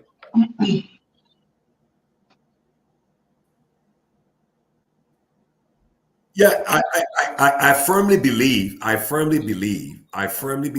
Okay, I'm confident. I'm very, very confident that he understands. Okay, which you see, for me as an engineer and as a business development specialist, what we look for to build confidence is understanding. That's the first thing. That's the most important thing. When people understand the importance of something so fundamental, so critical to whatever vision they have of what they want to achieve, that solves the problem, because that person understands it. And then what they will do, they will make proper, capable, knowledgeable decisions to address it. Yes. Thank you. Let me go to Honorable Greaves. Honorable Greaves, you stress reconciliation and other things that our other panelists expressed. Yeah. Is it a matter of hope? Is it a matter of confidence? Is it a matter of belief? Or is it a matter of trust that President-elect Boakai will do it? Well, it's a matter of what should be. It's a matter of what is at stake. He has no option but to do that. Now, but before I go there, Dennis, let it be clear that when we gather here to give our opinions and express our views on these issues, we are from different distinct political professional backgrounds, and I don't think it's appropriate that any other panelist will interrupt another one and laugh at them, make fun and make mockery, because it's really what happens. What most time happens to me here. It's not upon me. It's upon your show and the dignity of your program and the caliber of people you invite. So I hope we take heed of to that. I come here with an open mind, a broad view, and with respect for each and every panel discussions panelists you have here. I don't come to teach or lecture. When I speak, I listen, and when I speak, people laughing and all those things. It does not. The optics of this does not go well. I'm getting feedback. That's why I'm expressing this.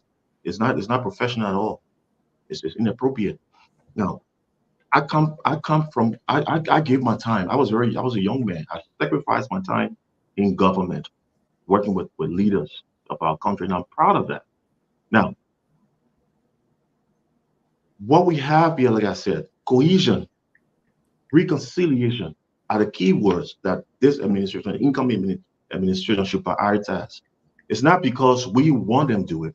It's also because that will be the way for their own mandates, their own platform, their own promises they made to the Liberian people during the elections. If you look at the reality of the country, I never said, and before I forget this, I never ever said in the past that Liberia should not seek reconciliation. That is false and a complete misrepresentation. I've been always speaking for Liberia in the positive manner. I've never said we don't need reconciliation in Liberia. I don't know where that came from, but not with me. So whoever said that or said alluding that to me is wrong. Now, the given fact is that we just had elections. We saw how much the country is divided. We saw the mandate given to President-elect Boakai, a very thin, fragile mandate. Very small margin. That tells you that there are many people who are there who are not supportive of this new government coming in as a leader. So the best thing he can do If you look at the Senate and the House of Representatives, how do the president get the ministry? How do the president get the platform? How do the president go through with all of the promises that they are giving the people? The mandate that's giving is everything. So for that reason, you have to form a means of cohesion, reconciliation to be able to pass this, because you can make all the promises if you don't have the support from the necessary branches of government to support your bills, to support those things that you want to do for the country. It never gets done.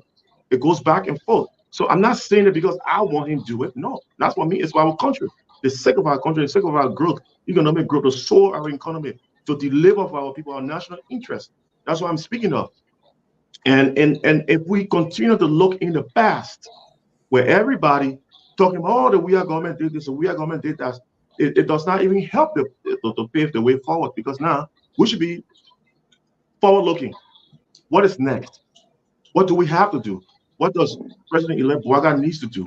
How do you get himself? I mean, if I was on his team, I would advise him not to even go sit in America and have the kind of optics that he's giving, because the image is providing is negative. That he's sitting and talking and watching TV and people playing around with him on a trip as such as that. I will be home, getting my foot on the ground by now, making sure that all the things that need to be done is done. Holding meetings and getting people, forming a team that will be very robust and vigorous. So I mean that's where I come from. Now if we go back to our economy, the World Bank reported on Liberia's economy. The World Bank spoke about in 2022. It talked about Liberian economy rising up to 4.8% It said that regardless of the headwinds, the Russian invasion on Ukraine, and the high inflation rates on the global stage, Liberia was able to rise from 3.3 to 4.8. That was just in 2022. So that means the economy had been doing something good. It talks about the industrial output of Liberia growing up to what? 10.4%. That was an increase in the project of our gold industry. So when we say that the economy is bad, the country is down, I mean, we got to give facts, because these things are recorded and are written. I know in the energy sector, what have you, and I don't mean to debate energy and all that, because that's not the area that's not my expertise. So I will listen to that, but to speak that the entire economy of Liberia went down. I mean, I think that was far-fetched, because we have been doing Liberia is one of the countries that have been doing very well since 2022 as the World Bank. Thank you. And the numbers are there. I'm not a comedian. I'm talking serious. If you don't even learn from me, you want to live. You can go 5 seconds. I think you have a great career in comedy. A great career in comedy. I'd go watch your stand-up show. Hold on, Paul. I want to go to Admet on this one. But Dennis, how many times you asked everybody else that question except me? You realize that? No, I'm coming to you after Admet. For 5, somebody's about 8 meetings. Hold on, Mr. You just talked for over 5 minutes. Don't mind. No. What I'm saying is that I love when I got myself water, you were still talking. Hold on, Mr. Greaves. I don't mind how long everybody speak. What I'm saying is that if somebody have the floor, it should not be interrupted. It's inappropriate. It doesn't look. It's not. Who interrupted you? So if you want to, you've been off the floor ever since, Papa. Hold on, Mr. Greaves is still on the floor. Let's. Mr. Salif. We are on a public forum right now, and we've been witnessed by both international and local viewership. This is not right, Dennis. And for some of us, I know she might not respect me, or they might respect my professional respect where I'm from. This is not about respect. We have to have a level. We should have a level of respect on this program. I mean, if you want to have the program going forward with all our participation, there should be a level of respect. Respond to him. There should be deference. We do not come here to make fun. So we're debating issues, we're giving our opinion, our perspectives on things. Let us be professional and serious and go about it. Mr. Greaves, you are not one to lecture me on professionalism. I'm not lecturing you. I'm stating my point. And let me also say this, please, if you're not able, this is not kindergarten class. This is Tough Talking Thursday. You make it a kindergarten. You can be tough. No, I'm not, dear. You're getting very emotional, and you gotta calm down. You gotta calm down. Let's hold it there. You say things that you know are not true, and it's funny to me. I'm gonna laugh. Let's hold it there. When you keep a straight face and say things that are not true, and you know they're not true, I'm going to laugh. And what did I say it was not true? All right. Okay. Would you like me to point it out? I don't think you would. And Mr. Greaves, please. Yeah, no, please. Are we going to have a show, or is it going to be a Mr. Salif, I'm coming to you on that same question after you will be called to give your perspective. Because what I'm asking is, Mr. Boakai once said you can give a man's job to a boy. So with all the things you're saying, can Mr. Boakai and his team do them? Yes, I believe, like Mr. Phillips, I have the confidence. And what is informing that? Well, listen, what is informing that? President-elect Boakai is a very experienced man. If nothing else, we all know he's a man who has been in government for a long time, has been around and has run institutions, and has surrounded himself with people that I believe are seasoned professionals, young professionals who were trained in their craft. What you do is assemble the right government, assemble the right administration, put people in the right places, and move people away from places that they're not able to handle, and then provide a vision for them, inspire them to lead ethically. I think if you do that, you can deliver any vision that you set out for the country. I think you can do that. I mean, the saying goes that you campaign in prose when you're campaigning, right? But when it comes time to govern, it's poetry. Why is that? There may be people that they didn't even support you, but are the right people who have the requisite training and education and experience. That's one criteria, but that's not all of it. You also, people are talking about reconciliation. You also look to things that you want to do, and people that have the right connections at home and abroad, people who are able to bring investors to your country, who are able to attract Liberians who are qualified and experienced, who don't want to come home to work. Bring them home. Those are home who just want to do their private business, but have the expertise to actually help the public sector.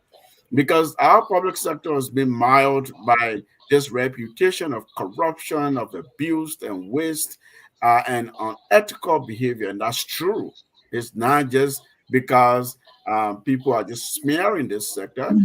There is belief that you go to government to get rich because you failed everything else in life. You're not able to, practice in your profession. You're not able to grow something in the economy.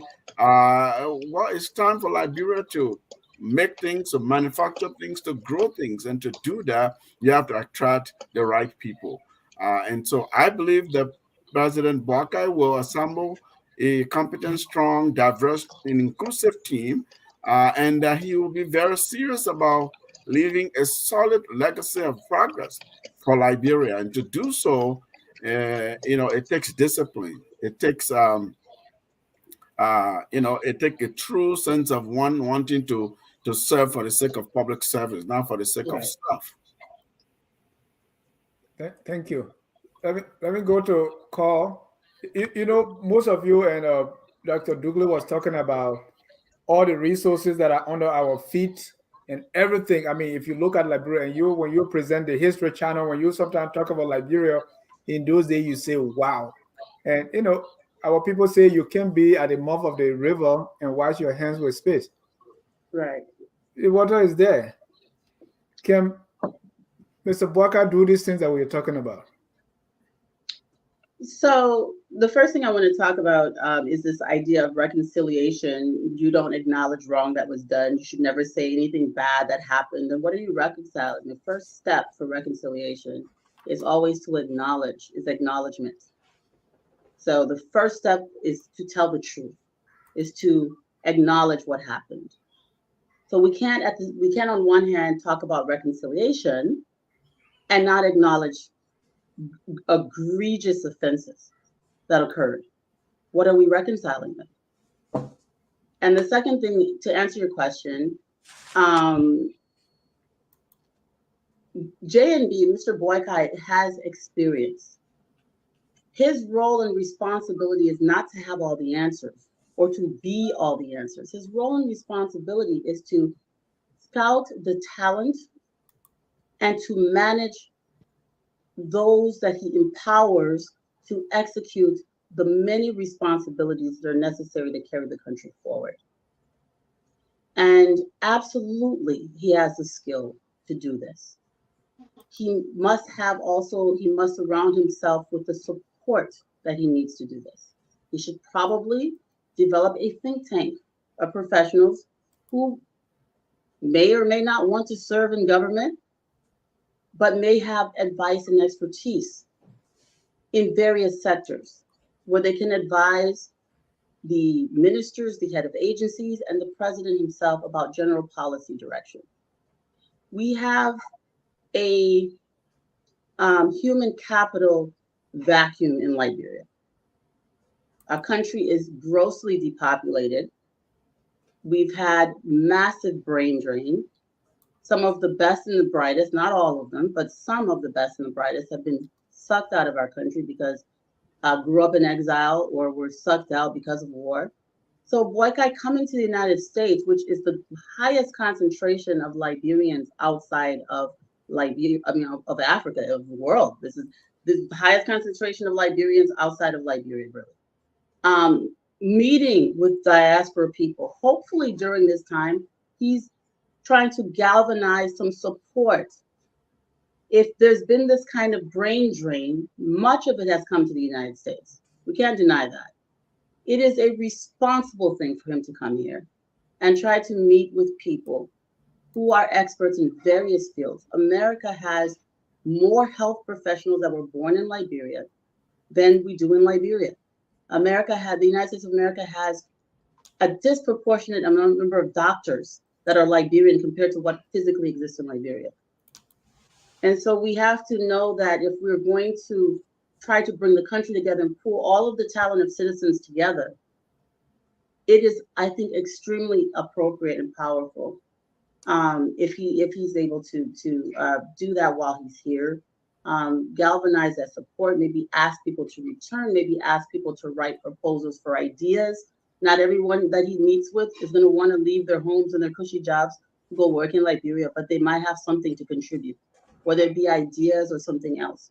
So I think, it's good that he did when President Sling 2005, that's what she did. Right. She talked to people. Y'all ready to come home? Y'all pull up your sleeves. It's time for us to build a country. This is what I'm anticipating that's happening, and I'm very optimistic. I'm very optimistic about what's going to happen. Carl, you make a very important point, right? About President-elect Boakai meeting with the people in the United States. The picture we have seen so far of President Boakai in the United States does not suggest that. Wait, say that again, the last part? The picture, the photos, the video footage just coming out of the people President-elect Boakai is meeting in the United States does not suggest that he's meeting with the right people. I mean, again, this is, I saw the pictures you just showed. I don't think he has a press secretary following him around. I'm aware of people that he's spoken to since he's been here.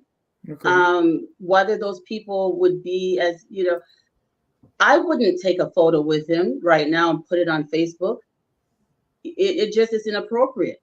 So I think a lot of times, if you're meeting with people who are at a certain level, they're not going to be taking selfies with you and posting them on Facebook. They have no need to do that. So it's the caliber of people that you meet with. If there's no press secretary following you around, I don't think I would be shocked if JMB met with Commissioner Kesley and his wife, like he met with Stanton and his wife, and they took selfies and posted on Facebook. I would be shocked if they did that. it would be surprising to be out of character for them, because that's not how we conduct ourselves around dignitaries. So it's some of those things would not be appropriate. So I don't think, Dennis, we have. I personally, I mean, you guys can speculate if you choose to. I would rather not assume that he's not meeting with people just because we're not seeing it on Facebook. Yeah. Mr. Phillips, you wanted to interject. Go ahead, sir. Yeah, I'm back. Again, I like to stay on topic. So we're talking about being able, what can the leadership do coming out of the gates from the coming at the finish line and getting to work. I think one of the greatest challenges that I've experienced. I mean, I do business back in Liberia. I've done business. I provided internet services on satellite for several different government offices during Madam Ellen Johnson Sirleaf's first and second term. And I transformed into other businesses in India over the past 6 years. One of the greatest challenges that I realized over the past 6 times 3 is 18 years is this. I don't want to use the word fallacy. I don't want to use that word. But I think one of the greatest challenges that I've experienced is that we like to believe, right, that unplugging Liberians from the U.S., transplanting them into Liberia to reproduce, to replicate their successes from a developed economy, society, industrialized nation, and into and replicating and duplicating those competencies and produce the same results in a developing nation that doesn't have any of the infrastructure to support their success. I think that is something that we need to get out of our head, because it is one of the fundamental reasons why we have this situation of a downward spiral as opposed to an upward mobility for the nation. Because when you take, Ms. Cole just mentioned, right, the doctors, understand that when you take doctors 10, 15, 20, 50, it's a great idea. Don't get me wrong. I'm not saying it's a bad idea. What I am saying is when you bring doctors from the U.S., industrialized economy, industrialized nations, and you want them to duplicate the same level of success in a developing country that doesn't have the infrastructure to support all of what you need them to produce, then what happens is frustration sets in. So over the past 18 years, I like to believe that Liberia has built the capacity at that level in that country who are able to implement, to execute what it is the incoming president's vision will be.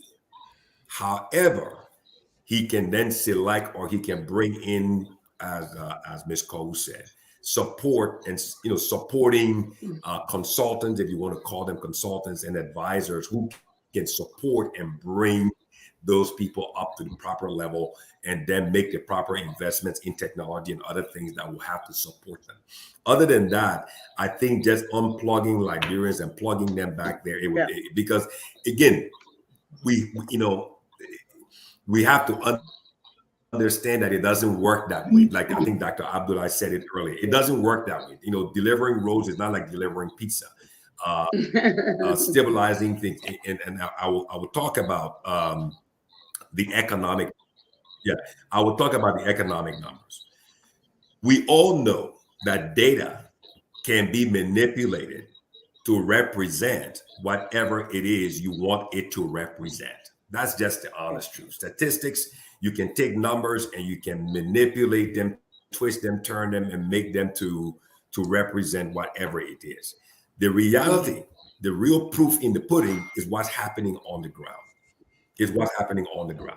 You have a large number of people unemployed. So you can't say the economy grew by 4 or 5% because it doesn't represent it on the ground. You may see it on paper, but it doesn't represent it on the ground. You still have a large number of people who are unemployed.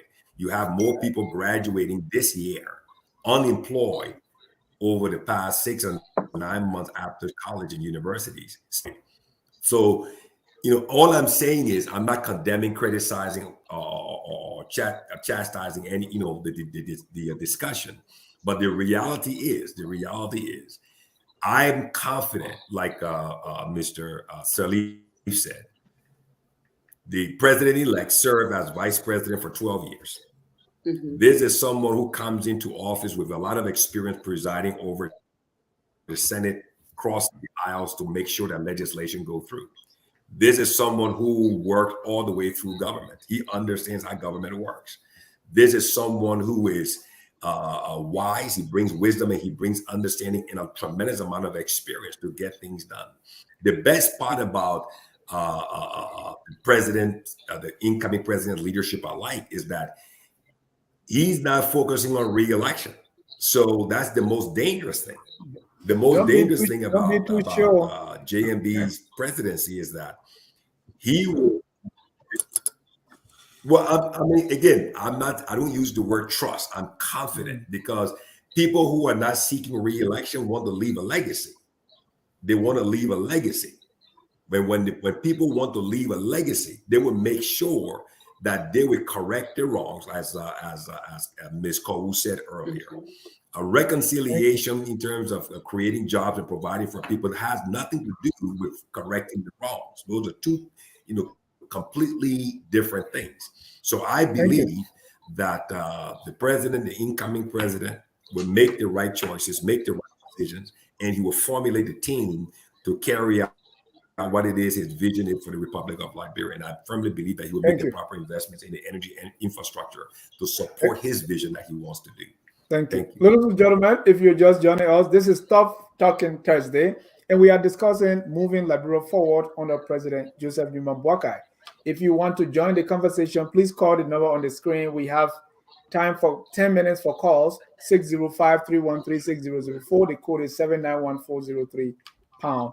We in the Georgia area, we are sad to announce the death of a community member, Mr. Bill Connor. He's been a very, very outstanding member in our community for the longest. He does the photography, videography, and everything. In fact, he was supporting us in the background to be able to come up with some of our video editing materials. Our friend, our brother, our supporter, our big fan, Mr. Bill Conan, is no longer with us. And information about funeral announcement is on the screen. We from Focus on Liberia express deepest condolences to the family. We miss you, Bill. Rest in peace. Yeah, Bill. I still have the list he sent me as to what we needed to do for our videography, and oh wow, yeah, he greatly missed. So when you see me being this cool, calm, and collected, these are some of the people who are supporting me from the background, and we'll miss them. So, ladies and gentlemen, if you want to join the call, there are a few people on the screen on the calls right now. So before we bring in the colors, so with everything that we've said, we've stated, it's going to take within the next 3 to 6 months. What would tell you that everything you have seen that Mr. Boakai is going to do it, or he's on the road? I mean, Mr. Salif, after the government starts, first month, second month, remember now, no car will be stuck in the mud in 3 months. So somebody told me, oh, that time will be dry season, so there will be no mud. And I found out, but within the first 3 months or so, what will tell you that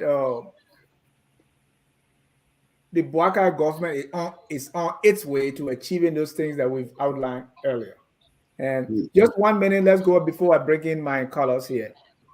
Yeah, if I see how the government was constituted, say a very broad swath of pool of Liberian professionals across the board, not particularly without consideration for your tribe, for your religion, for your this, or what you can bring to the table. Are these people of integrity? Are these people people with a record of accomplishment in terms of delivering results? What kind of vision are they talking about? How are they even talking about governing and the sort of things they would do and what they would do to get there? When I start to see concrete steps taken for institutions to work, to communicate vision, and to do specific things and say, here's how we would do what we say we would do. This is what we would do. This is how this institution will work. When I start to see that, I mean, 6 months is too early because you sometimes confirmations delay, all those kinds of things. Those are political appointees, right? But for 6 months, I will listen for the narrative. Right. I will listen for the attitude. I will listen for the inclusivity, the inclusiveness of this administration. If I see everybody from one tribe, one region, that kind of thing, then I'll begin to scratch my head, If you don't see Southeasterners in the government, right? No, I want Southeastern. I want Southeastern. I want Northern. I want Western. I want Northwestern people from everywhere. I want to see people from Bapolu, Cape Mount, Bomi, Southeast, Nimba, everywhere. I don't want any particular is dominated. This ministry is all this tribe or that tribe. Thank you. Call for 1 minute. You should.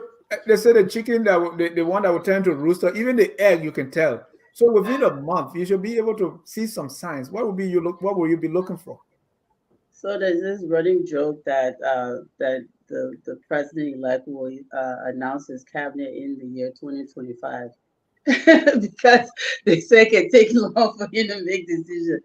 There's a running joke, but honestly, I think some of the things that we'd be able to see is, first of all, of course, the appointments, but some of the things surrounding the appointments. What are the expectations?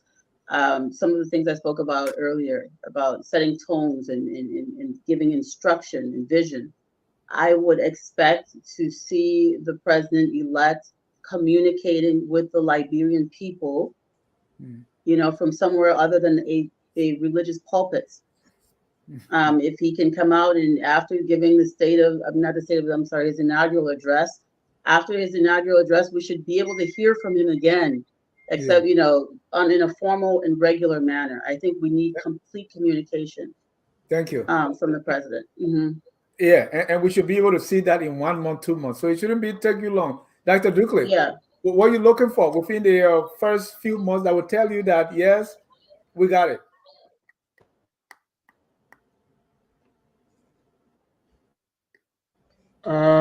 First 3 months. Or 3 months. First 3 months. I say not really an alignment. I'm looking at chaos.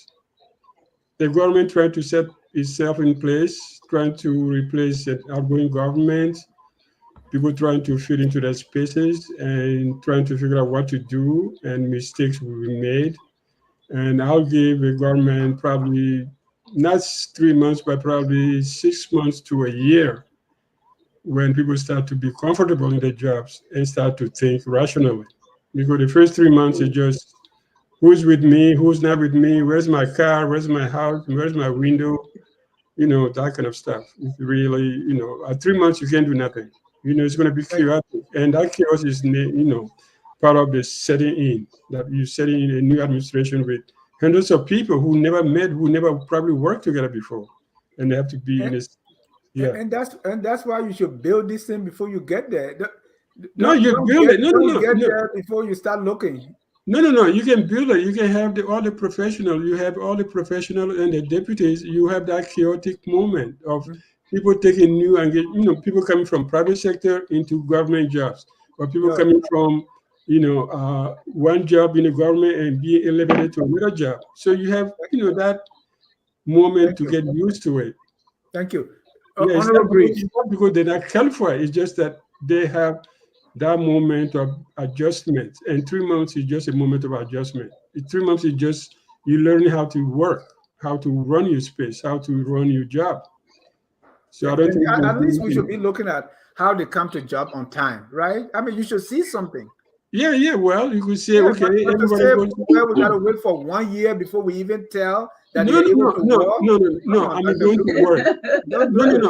No. Dennis, going to work is one thing. I mean, people supposed to but work. let me hear that. But you are saying, hey, we shouldn't expect anything. No. I'm talking about the bigger picture. I'm not talking about going to work.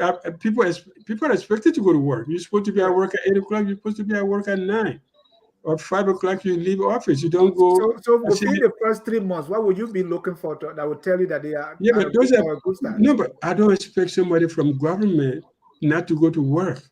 No, I'm just giving an example. I'm not address that question.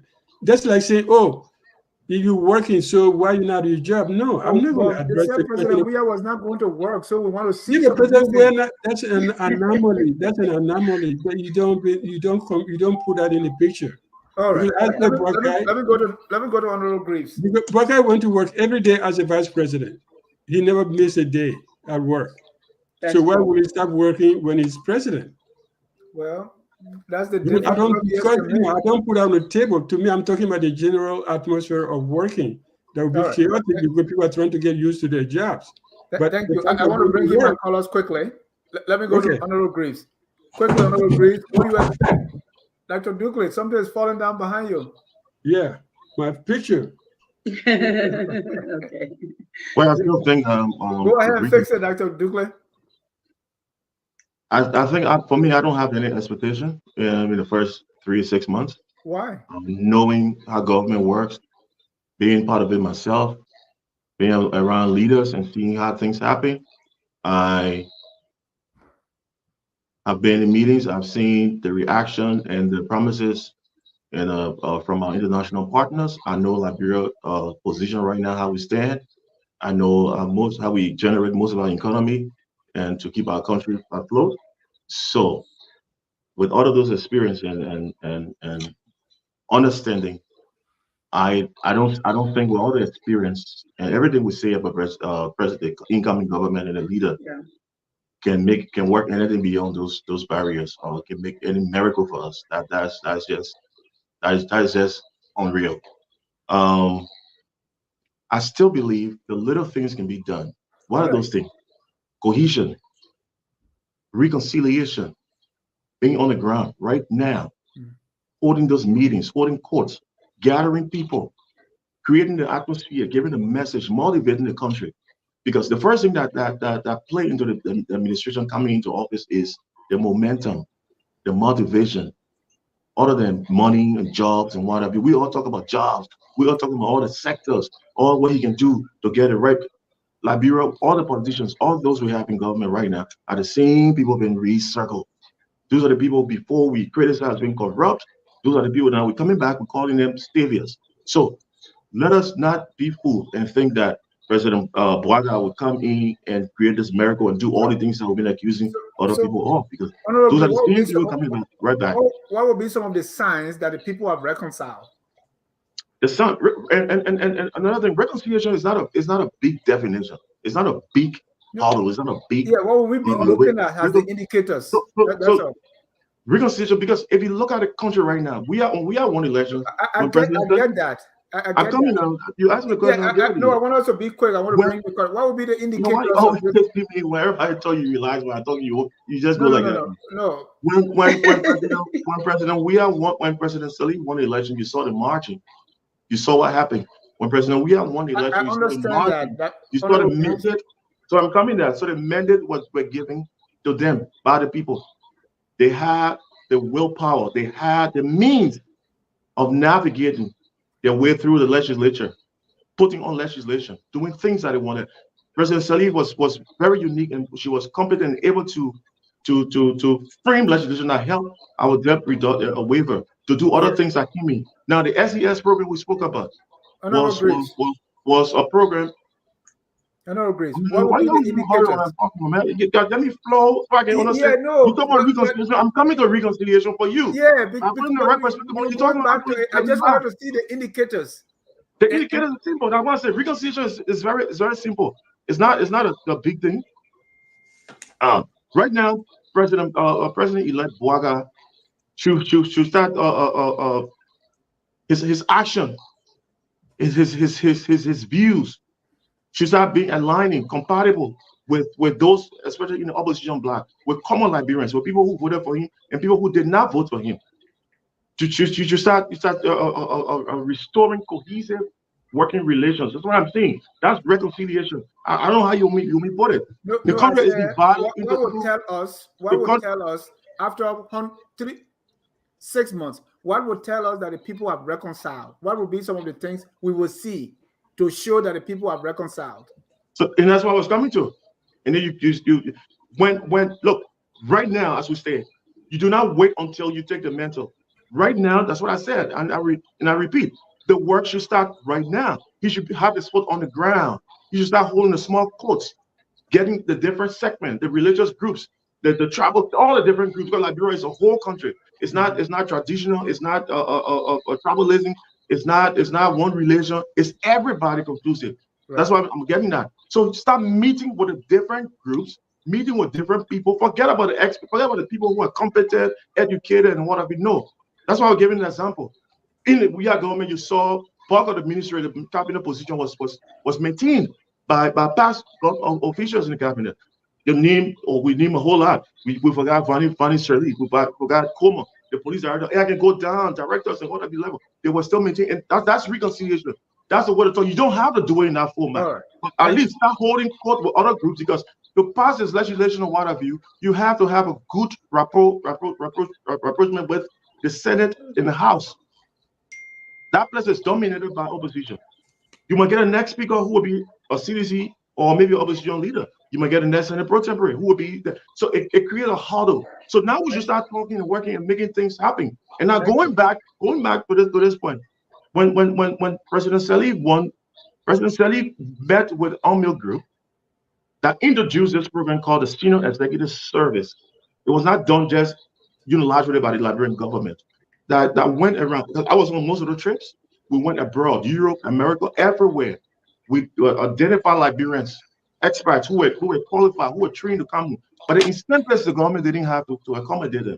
So what they only do in the UN and the World Bank, they provided those money for those people so that they live at the same living standard, the cost of living condition that they live in those places abroad, to be able to meet up with their obligation and take care of their family as they went back home to work. So other things happen. And secondly, when the World Bank statistics come up, it doesn't mean that in a country, even the great nations of America, poverty is not eradicated. Job is not solved. There's a vast number of unemployment. There's a vast number of poverty still raging around the great nations of America, the strongest economy in the world. So when they give the position of Liberia, it's a trajectory. I mean, the economy have soared. What they're going through tough times. It doesn't mean that everything in Liberia is solved. All the problems you won't find somebody unemployed or unemployed. It just means that the government and the economy is doing better. So that's the point I was hoping to address. Thank you, Mr. Phillips.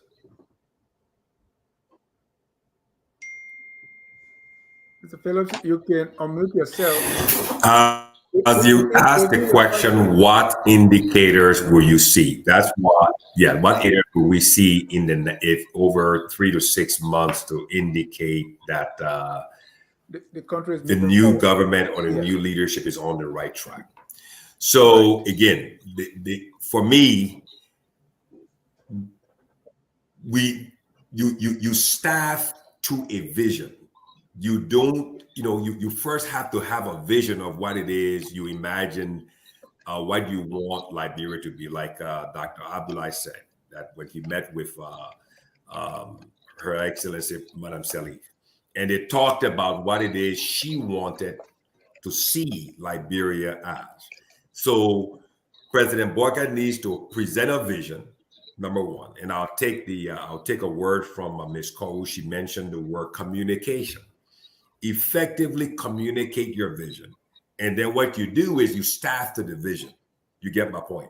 So the key indicator will be, for me, one, effective communication or the lack thereof, right? Communicating what vision you want for Liberia in 6 years. And then the staffing to that vision to bring that vision to manifestation, to bring it to reality. So for me as an engineer, Most times we're not concerned about who you put into a position. We're more concerned about what plan that person you put in there is supposed to carry out. Because we drive on a lot of different highways across the U.S. If you go to one of the construction sites, you get there, most of the guys don't even speak English. But you come back in 6 months and the road is perfectly built because they were able to carry out the work according to the plan. You get my point. So how he was staffed to that vision would be a key indicator for me. And the next thing would be for me, I go back to my electricity, the stabilization of the electric grid and the leadership he selects for that, because he mentioned, when was it, last week, I believe, or this week, that he is going to be focused on on agriculture and building the agri industry in Liberia. Am I correct? I mean, any of the panelists can tell me if I'm wrong. He made it abundantly clear that he's going to focus on agriculture and build an agri industry for Liberia to create jobs. But then that agri industry he wants to build as a part of his vision can only be supported by that very same electrical grid that I've been talking about. So the leadership he selects for LEC will also be a key indicator for me in the stabilization of the grid. Thank you. Thank you. At this time, we'll bring in a few of our callers here. Callers, our time is almost over. Let me bring in Flomo Livingston for 48 seconds. Flomo, you have less than a minute to make your point. Yeah, I mean, great show. Look, no reconciliation stuff, okay? There's nothing to reconcile. Because you finish winning. Now we're going to finish winning. Now we're going to finish winning. But who got a division in the country of John Weir? When he won in 2017, when he took over in 2018, they sacked almost everybody that working in the unified government. You don't see people that are working in government. That's where the problem started. And even the election, I can tell you, if CDC could have won the election, it would have even been worse than what it did in the last 6 years. So Joseph Boakai will be president for all Liberia, as he stated. He said there's no blue or green Liberia, there's no south or north Liberia. He will represent and he will lead by example. So I don't want to keep talking about reconciliation. But that reconciliation there. You should go to our religious group and you should go to our other type of group to bring us together. No, you don't need to do that. We're not going to waste our time on that. You know what you would do. Not going to the religious group to bring us together. So you represent the country about creating jobs and for the citizens to work. When you do that, nobody will worry about immigration and stuff. The national security is pure sedition. You got Patrick Suru, even he just sit there and get paid and don't do nothing. I mean, from the president down, they all just sit and collect paycheck and they don't do nothing. So the government will be different government, and Joseph Boakai will represent the Republic of Liberia and all Liberia. There will be no division in the country. People who work in the current government, some of them will still work in the incoming government. Thank you. Thank you. I wouldn't be surprised with Eugene Nabwe. He's been very skillful at working. Aliu Kamara. Yes, sir. How can you tell a rooster just by looking at the chicken egg? Oh man, the one that will hatch into the rooster will know. The way that egg will be shaken, you know. Let me start by saying this first of all before I even make my point. If I would recommend to Ambassador Boakai to reduce the amount of ambassadors that Liberia has around the world, I think it should just be regional. The entire Africa should have maybe 4 embassies, and the entire North America should have 1. That way, we will be able to incorporate only the most competent and the most qualified. But if for some reason Joseph Boakai says that this embassy must stay the way they are, I think Zanzibar can make a better ambassador than some of the ambassadors that I listen to sometimes. But look, let me just say this. Liberia has to be industrialized, and Dr. Duke has said this. Aliu, that first minute you just wasted, I don't even know what you said there. Yeah, that's what I meant to do. I meant to waste it. But what we have to do, Liberia, like Dr. Duke said, and Dr. Duke made, wise comments. Liberians must now begin to own their Liberianness. That's the word I created, Liberianness. They have to own their Liberianness. They have to be more than patriotic. They have to be nationalistic. Liberians can industrialize Liberia. We have to get together and make Liberia our own. This whole thing about World Bank, IMF, tell me one country in the world that any of these entities have ever even developed. Show me one. Doesn't exist. Okay? The money that just carbon copy money doesn't belong to you. It's in your bank, but the American government got they got carbon all your money. Why can't we do something that is original, that fits our DNA, so that we can actually grow? You've been doing this for 170 plus years. It's not growing. Everything, I get connection with IMF, I get connection with the international community. I want to work for Google or I be this, that. This is bullcrap, But listen, I really enjoy this show today. And there is a question, your continuous persistent, but seeing something in 3 months, it's just unrealistic. All right. So 3 months at a time they have to use to audit, to actually audit. But that's a sign. That's a sign. What? If you audit, that's a good sign. That's what I'm talking about. Yeah, but you already know. So if you know, why are you asking the questions? I don't know. You know. Well, then why you say that's a good sign? No, I say if they audit. Dennis. Amen. The next time you come here on your paper. Those 3 months are times that they have to put themselves together. Those are some of the storming stages. People with bum heads, people are coming from different backgrounds, different disciplines, different organizational structures, all of those things. Thank you. So when you say, oh, they're supposed to have all these things before they come to power, Joseph Boakai already know his first set of cabinet. Thank you. However, there will be a lot of work to be done. So hold your horses. Look, let me tell you something. Let me tell you this before I go. Joseph Boakai said, and I quote, "We need to re-educate Liberians." Then you have not taken up the time to ask Joseph Boakai what he means by that. He doesn't want to appear on Focus on Liberia. We only want to be on Spoon. That's why. But also said, but thank you. Joseph Boakai, let me just say this. Joseph Boakai also said that he will put ban and all major things such as furniture and other things that can be produced in Liberia must be produced in Liberia. You haven't asked Joseph Boakai to expand on those things. But because Joseph Boakai said arrest and he did not say electricity, so you conclude that Joseph Boakai is not thinking about electricity, for people know that the economy is also in arrest. And electricity is part of the economy. Electricity is part of infrastructure. Electricity is part of health. Electricity is part of technology. And you know this is there. Don't give people hard time. I'll be here watching. Thank you. The last caller is Jerry Collet. Go ahead, Jerry. Thank you, Mr. Staff, for allowing me to speak. I just wanted to thank all of the panelists. I think the way the incoming president should go about is he has to begin with an audit in order to recoup some of the stolen money. That will set him off for success. And then I'm a supporter of Siawon Gonglo. There's this idea of lifestyle audit where people take over government positions, and in the span of 6 months, 1 year, they got mansions. They build mansions. So you do a lifestyle audit maybe every 6 months of all of your ministers and people who key public offices. That would be key. Another thing he has to look at is the payroll, the government's payroll. We've been hearing this thing about ghost names, a lot of people on payroll of the various government agencies and ministries, and some of them don't even exist, and there are people collecting pay for dead bodies and things like that.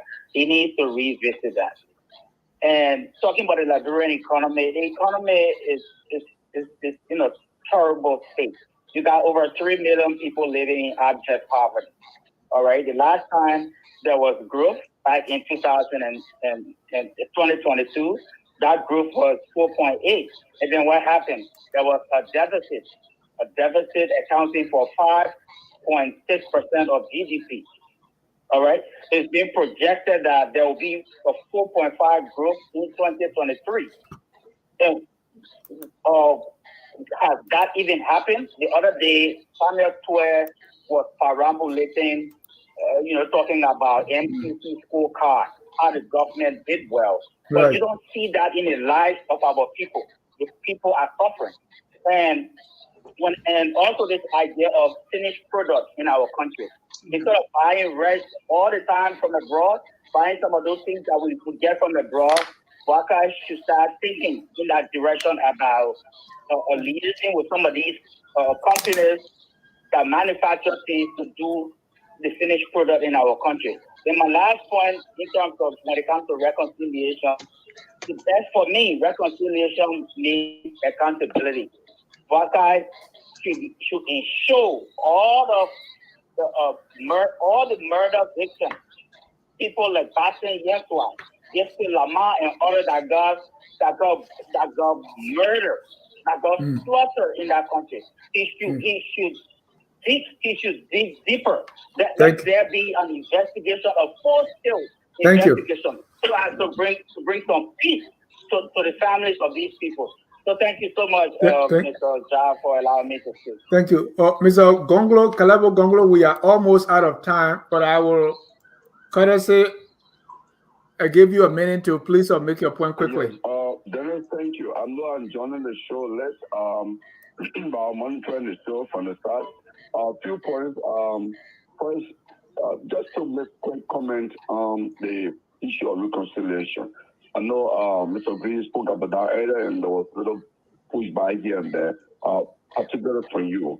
The way I see reconciliation, I think this is a global mindset, even in the United States. After election, everybody says Americans must come together to govern. Right. Because if the country is divided, which is reflected sometimes in how the Congress, go about approving or confirming nomination, nominees and all of you, that's the essence of that. Come together doesn't mean you bury the facts and the truth about what should be done, or you set aside the laws of the country for. It's just a political messaging. Right. So the synonyms of coming together of the country. The synonym of coming together is reconciliation. That's what you're saying. Yeah, I mean, not really coming together, but focusing on what is in the interest of the country as opposed to what is in the interest of a particular political party or individual. That's how I see it. That's what reconciliation means. So, politically. All right. Because it's a political process. You can't appeal to an emotional event that has just ended. Yeah. It's time to be one. It's time to come together. Right. We are not saying to the people, let's forget about what is lawful. Let's engage. Let's bury legal process and just cover the wrongdoing. No, it's not what it's about. It's about trying to put the country first. Thank you. Your 1 minute is almost over, so please conclude. No, Dennis, the other guy just spoke for 5 minutes. But let me move on a few points. Because Dr. Du made a very salient point from the beginning on this note. He said he had an interview with President Salih in 2005 before he joined our campaign. That President Salih made a point to him, which unfortunately he never get to achieve in terms of organizing a national dialogue where he should just sit and listen to the people and Liberians to talk to each other as to the kind of country they want. I think that was a critical point. The fact that President Salih didn't do it because she got overwhelmed by other issues, I think it's a good thing to look back. Not to organize a national conference or dialogue in a way it has been done before, but to maybe for President Boakai to say, I'm taking a listening tour in the 15 countries to just sit with people and listen to them. The kind of country you want, what kind of thing you expect of the government. This has been done in other countries. I remember when I briefly worked for the cattle center, this was part of the work that we did for the cattle center in Kenya.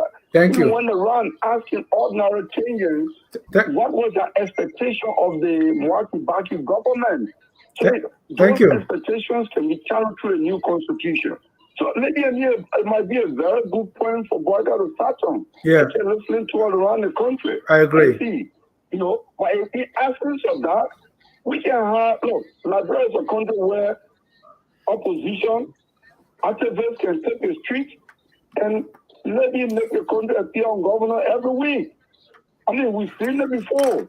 So I think the point of coming together to forget about election issue, I think it's important. Thank you. Not to bury that. Thank you. Thank you. Great point. Well, we want to thank our callers. Let me come back to our panelists so that we can conclude for the night. I know I kept you longer than I anticipated. So we'll go around the room for your closing. Let me start with Mr. Phillips.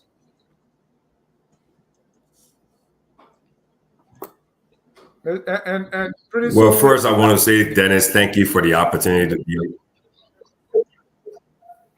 Go ahead. Go ahead. Go ahead, Dennis. Go ahead, sir. First and foremost, I want to say thank you, Dennis, for the opportunity for me to be on your program here tonight. Thank you to fellow panelists for us, debating, discussing, and expanding ideas on the Republic of Liberia, the land that we love so much.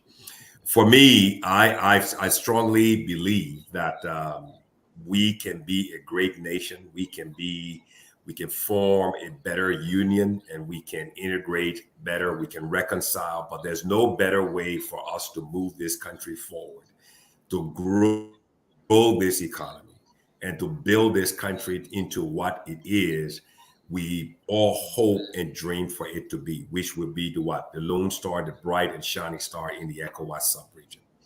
In order for us to do that, I firmly believe, and I have a strong degree of confidence that the incoming leadership will make the proper investments in the energy sector.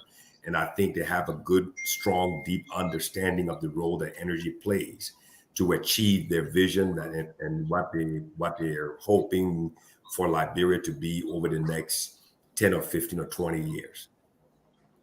I strongly believe that when this energy issue is addressed in the most practical, understanding, and competent way, we will be able to transplant this rich, over $5 billion in wealth diaspora Liberia population in the US, Canada, and in the EU, to make them, to be more attractive back to Liberia, to make Liberia to be a more attractive place for their investment.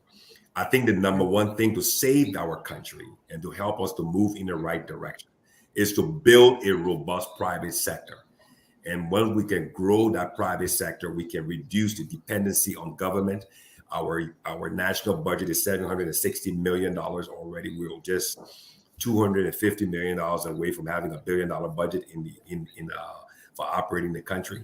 Remittance into the country is $350 million. So you take the national budget, you take the remittance plus the private sector.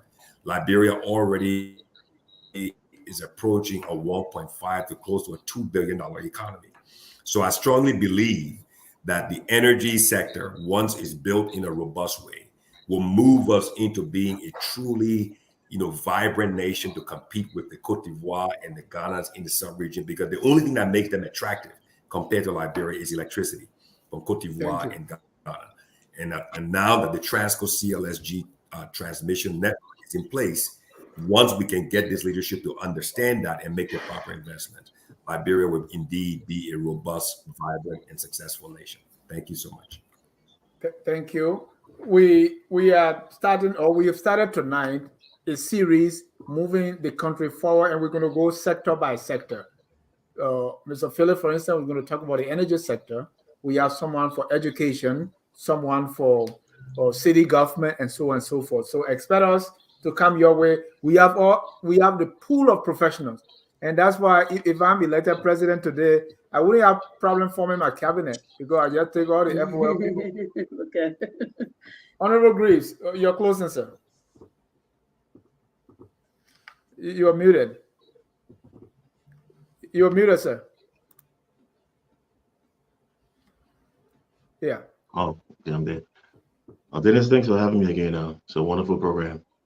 Mr. Phillips, it was nice sharing the platform with you. And I like your closing. because Liberia is the common denominator for all of us. And if Liberia wins, we all win. So people, well, we should understand this whole thing and not take it out of context when we talk about reconciliation and cohesion. I just want to close on that. We just saw the mandate giving our incoming president. It was half and half. Uh, that showed that majority, I mean, half of the country are still not on board with the decision that was made. The very slim majority that won. So, enable for this new government, this incoming government, to have flexibility, to have the foul margin mentor to make those things that were promised on the campaign platform to make it reality and make sure that they can produce the means is through reconciliation. It's making your vision, your plans, your beliefs compatible to the others, convincing them that hey, we're all one, we're on the same team, which is Liberia, and we all hope to achieve these goals. We all hope to achieve these national interests of Liberia to benefit all Liberians. So that's where I come from when I talk about restoring cohesive relations, working relations.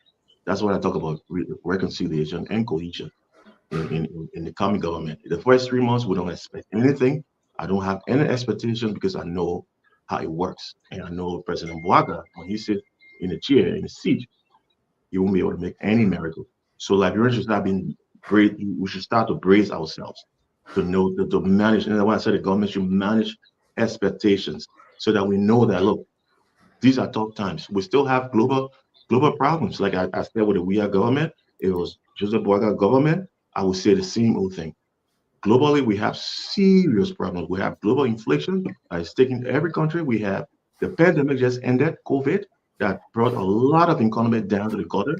We had the fall in a depressed economy of the big countries that had to redirect all of the disbursement, all the money they were sending to other countries to help. We have problems even with the institutions that help us. In Liberia, it's not that we're still begging. It's not that we can't do it for ourselves. It's just that we have not gotten there yet since our conflict. We're still crawling. We're still struggling. But are we doing some good things? Yes, we are. So that's why we get all these subsidies, the aids from the international, multilateral, international institutions, or national institutions. It doesn't mean that we can do it on our own. Besides, we have not put our foot in the ground yet. So I will admonish our president, incoming president, to please get back home because the optics, when it comes to diplomacy, there are things that people take and they take it very serious. He's an experienced man. We all know that. I work with him. I work with his. I was instrumental in getting his wife arranging the meeting with First Lady Bush. So I know the family. They know me very well. But I will admonish him. Come home. At least show some level of urgency. Show that you're robust. You're ready to work. We don't want to see these optics, especially in a country like America, for somebody who have been sentenced and you're there lobbying and having a leisure time like that. I mean, especially when it's crucial. So that would be my advice. But I wish him well because if President Boakai succeeds for Liberia in his endeavors, Liberia succeed. All Liberians succeed. And I want to prosper Liberia and I want economy to soar. And I will stop right there. Thank you. Call your closing, please. As I said all along, I'm very optimistic. I would love to see an emphasis put on human capital development. We have a young population, which is a wealth of resource. Our countries that have young populations have a bright future, but we have to invest in harvesting that potential so that it can, so that we don't have another generation of battle cry boys and girls, another generation of militants. We need to develop the minds of our young people.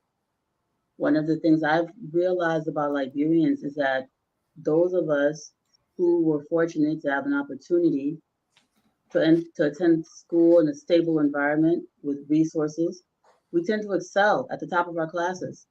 The people that Liberia produces are some of the brightest, have the most potential on earth. If you look at, number-wise, they say that, Nigerians have the most educated of all immigrants. But if you look at it percentage-wise, it's actually Liberians. We're numerically inferior to Nigeria, but if you look at percentages of Liberians and how successful we are in varied fields, that has to be transferred to capacity development in Liberia for Liberia. The human capital drain has to be stalled and reversed. We also need to remember the tradition of our country, which was always to try to be a beacon for human capital all around the world.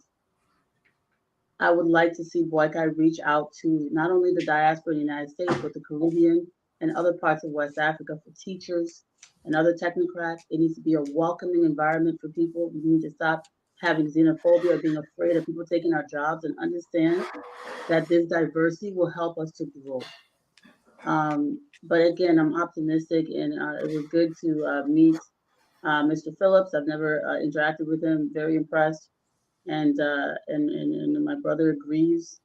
I don't disrespect you personally. I actually like you. I just think you have a knack for that diplomatic thing, is saying things that you know ain't too correct. So I just wanted to let you know that nothing. My laughter isn't meant to denigrate you. It's actually I find that trait of yours amusing. Thank you. Mr. Salif. Thank you, Dennis. I like to talk about compliment. Do I have the floor now? Yeah, yes, you do. In my closing, I want to talk about this national dialogue idea. It's not that we haven't had a what kind of Liberia we want to be conversation before. I mean, if you take Vision 2030, Liberia Rising, for example, that happened, I'm sure Dr. Duklo will agree.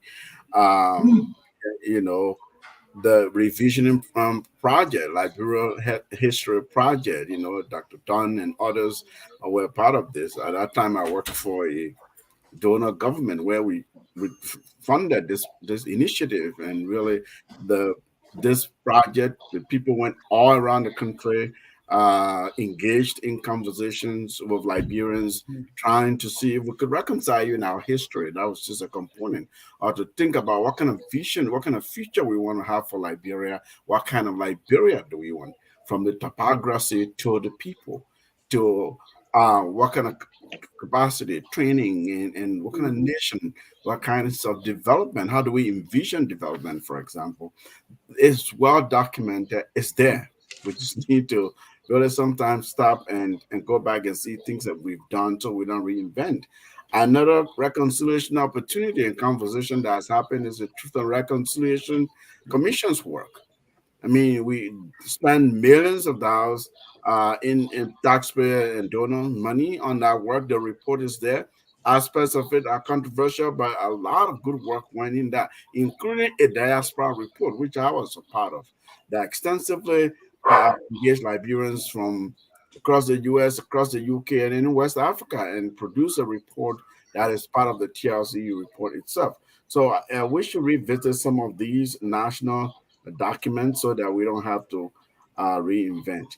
In terms of, Mr. Salif, the CRC, the Constitution Review, that was another good thing. Exactly. The Constitution Review, the Truth Commission work, the Liberia revision. So we've had conversations. And the 1 week that Sam Jackson did with Weir.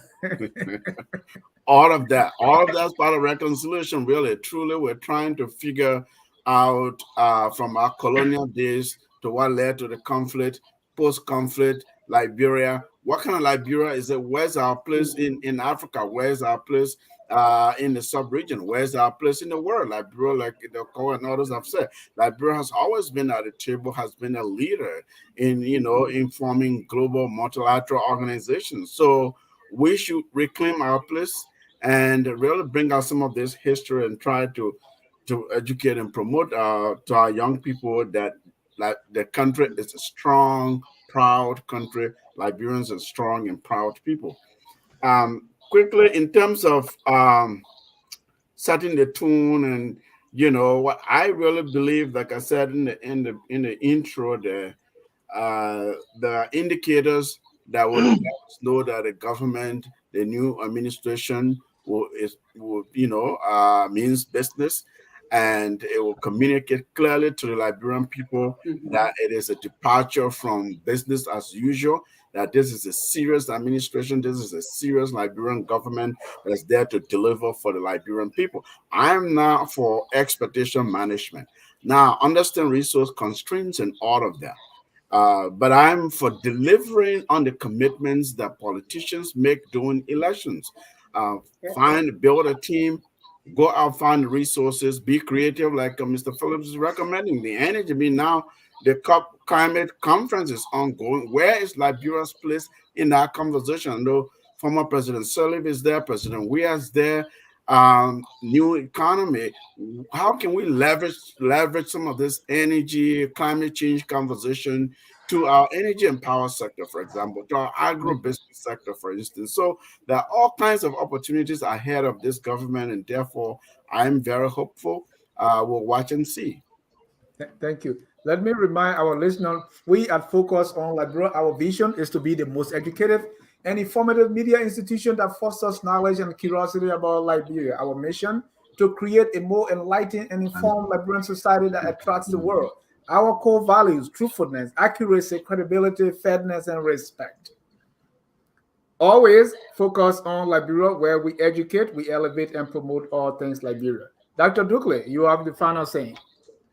Thank you, Dennis. I think, all my colleagues for tonight's discussions, I think we covered a lot of grounds, and we agree on the essential. That means Liberia has to move forward. And how we do it, and who does it, who does what, everybody got their own solution, and everybody got their own way of seeing things. The issue of national dialogue, I want to come back to that, because I think we have done a lot of things. I was part of some of the, the design of the things. I was not part of the implement, but we have done ad hoc things, which are used, a lot of them are sectorial, that you say, okay, constitution issue, you go around the country. We're going to do this. You go TRC, you go around the country. So you have sectoral things. But do we have a global moment, a moment where we put all of these things together into one framework? That's what I'm talking about. That's what would be a national discussion. It's not like say, okay, Constitution Committee, yeah, you go, you talk to 200,000 people. And then you guys go TRC, you talk to 200,000 people. But what is the connection? What is the connection with the national vision? There was a National Vision Committee that, I know of, with Amara and Dr. Sal and all that. But it was done in a ministry and it was kept on the shelves. That's not what you call work. That's like doing paperwork. Just like you said, there's paperwork funded by donors. Mostly some of the time, pushed by donors, say you need to do this, you need to do the TRC, you need to have this. And then we do it because it doesn't correspond to our realities. We do not implement them because it does not mean anything to us. It means something to the donors, not to us. What is our own dialogue? What are our own sitting down talking under the Palava hat and say, this is what we want, this is the Liberia we want? Why don't we have a Ministry of Rural Development? But we have a Ministry of Internal Affairs, which was created by the colonial system. In track of the chiefs. But we don't have a Ministry of Rural Development. So these are the things that we need to talk about. And then when Mr. Grips talk about the reconciliation, I see one point that comes up. Hey, the Southeast, for the last 6 years, everybody's been talking about the Southeast dominate every branch of the government. And when the Southeast loses the government, then there's a problem. Then people start talking about reconciliation because you cannot leave them out. So yes, we have issues to discuss, but we have to do it big, globally. To finish, I would say, I trust Boakai. I trust his judgment. I think, he had the experience of seeing governments. He's seen government fail. He's in government of vision, not going anywhere. And he was part of the government for 12 years and then sat on the sidewalk on this, to watch another government and fail because if CDC has succeeded. Boakai wouldn't have been elected. So CDC failed. So he saw that failure. He knows what failure could. So he knows how to go from that. He can build on that. So, and I also know the fact that, yeah, you may say some of the people he bringing back are people who would be in the former government, but they had that experience. And their first priority will not be to buy a new car or build a house because they already have those things. I'm sorry, but I see politics at our level too, sometimes. So I think we should give the old man time to form his government. That's the first judgment we can pass when we see the Minister of Finance, Minister of Defense, Minister of Foreign Affairs, Minister of this and that. Then we say, okay, where is he going with that? Then we know. But let's give him time to put his eggs in place and then organize himself. And 3 months, don't expect much. Yeah. 6 months, yeah, you start seeing, a government into shape, working. So I thank you, Dennis, and thanks everyone. Thank you. It was lovely to be here. When there is Dennis, quickly, managing expectation does not mean the government is not going to deliver. It's just that so that people are not too hyper. That's what I'm saying. And also, when it comes to reconciliation, it's about cohesive working relations with other groups and other branches of government. It's not a national event and go around the country reconciliation or reconciling. That's not what I said. I said what now he's it's for his own benefit. He's in a tricky situation right now, where the country is in half. Bulk of it is in the legislature and other places. With his legislative agenda to pass and deliver those things he promised the people, he has to reconcile. He has to have a cohesive form of working relations. Thank you. The thing about rescue mission, the people that need to be rescued, they can't give you any time. They are endangered. It's Katrina. We want rescue. Thank you. Thank you, my panelists. Thank you to those who called, those who watched, those who commented, and even those who will watch later. At this time, we close the broadcast with the song that says, "We are all Liberians." Have a good night, and God bless you. We are Liberians. Liberia is our home.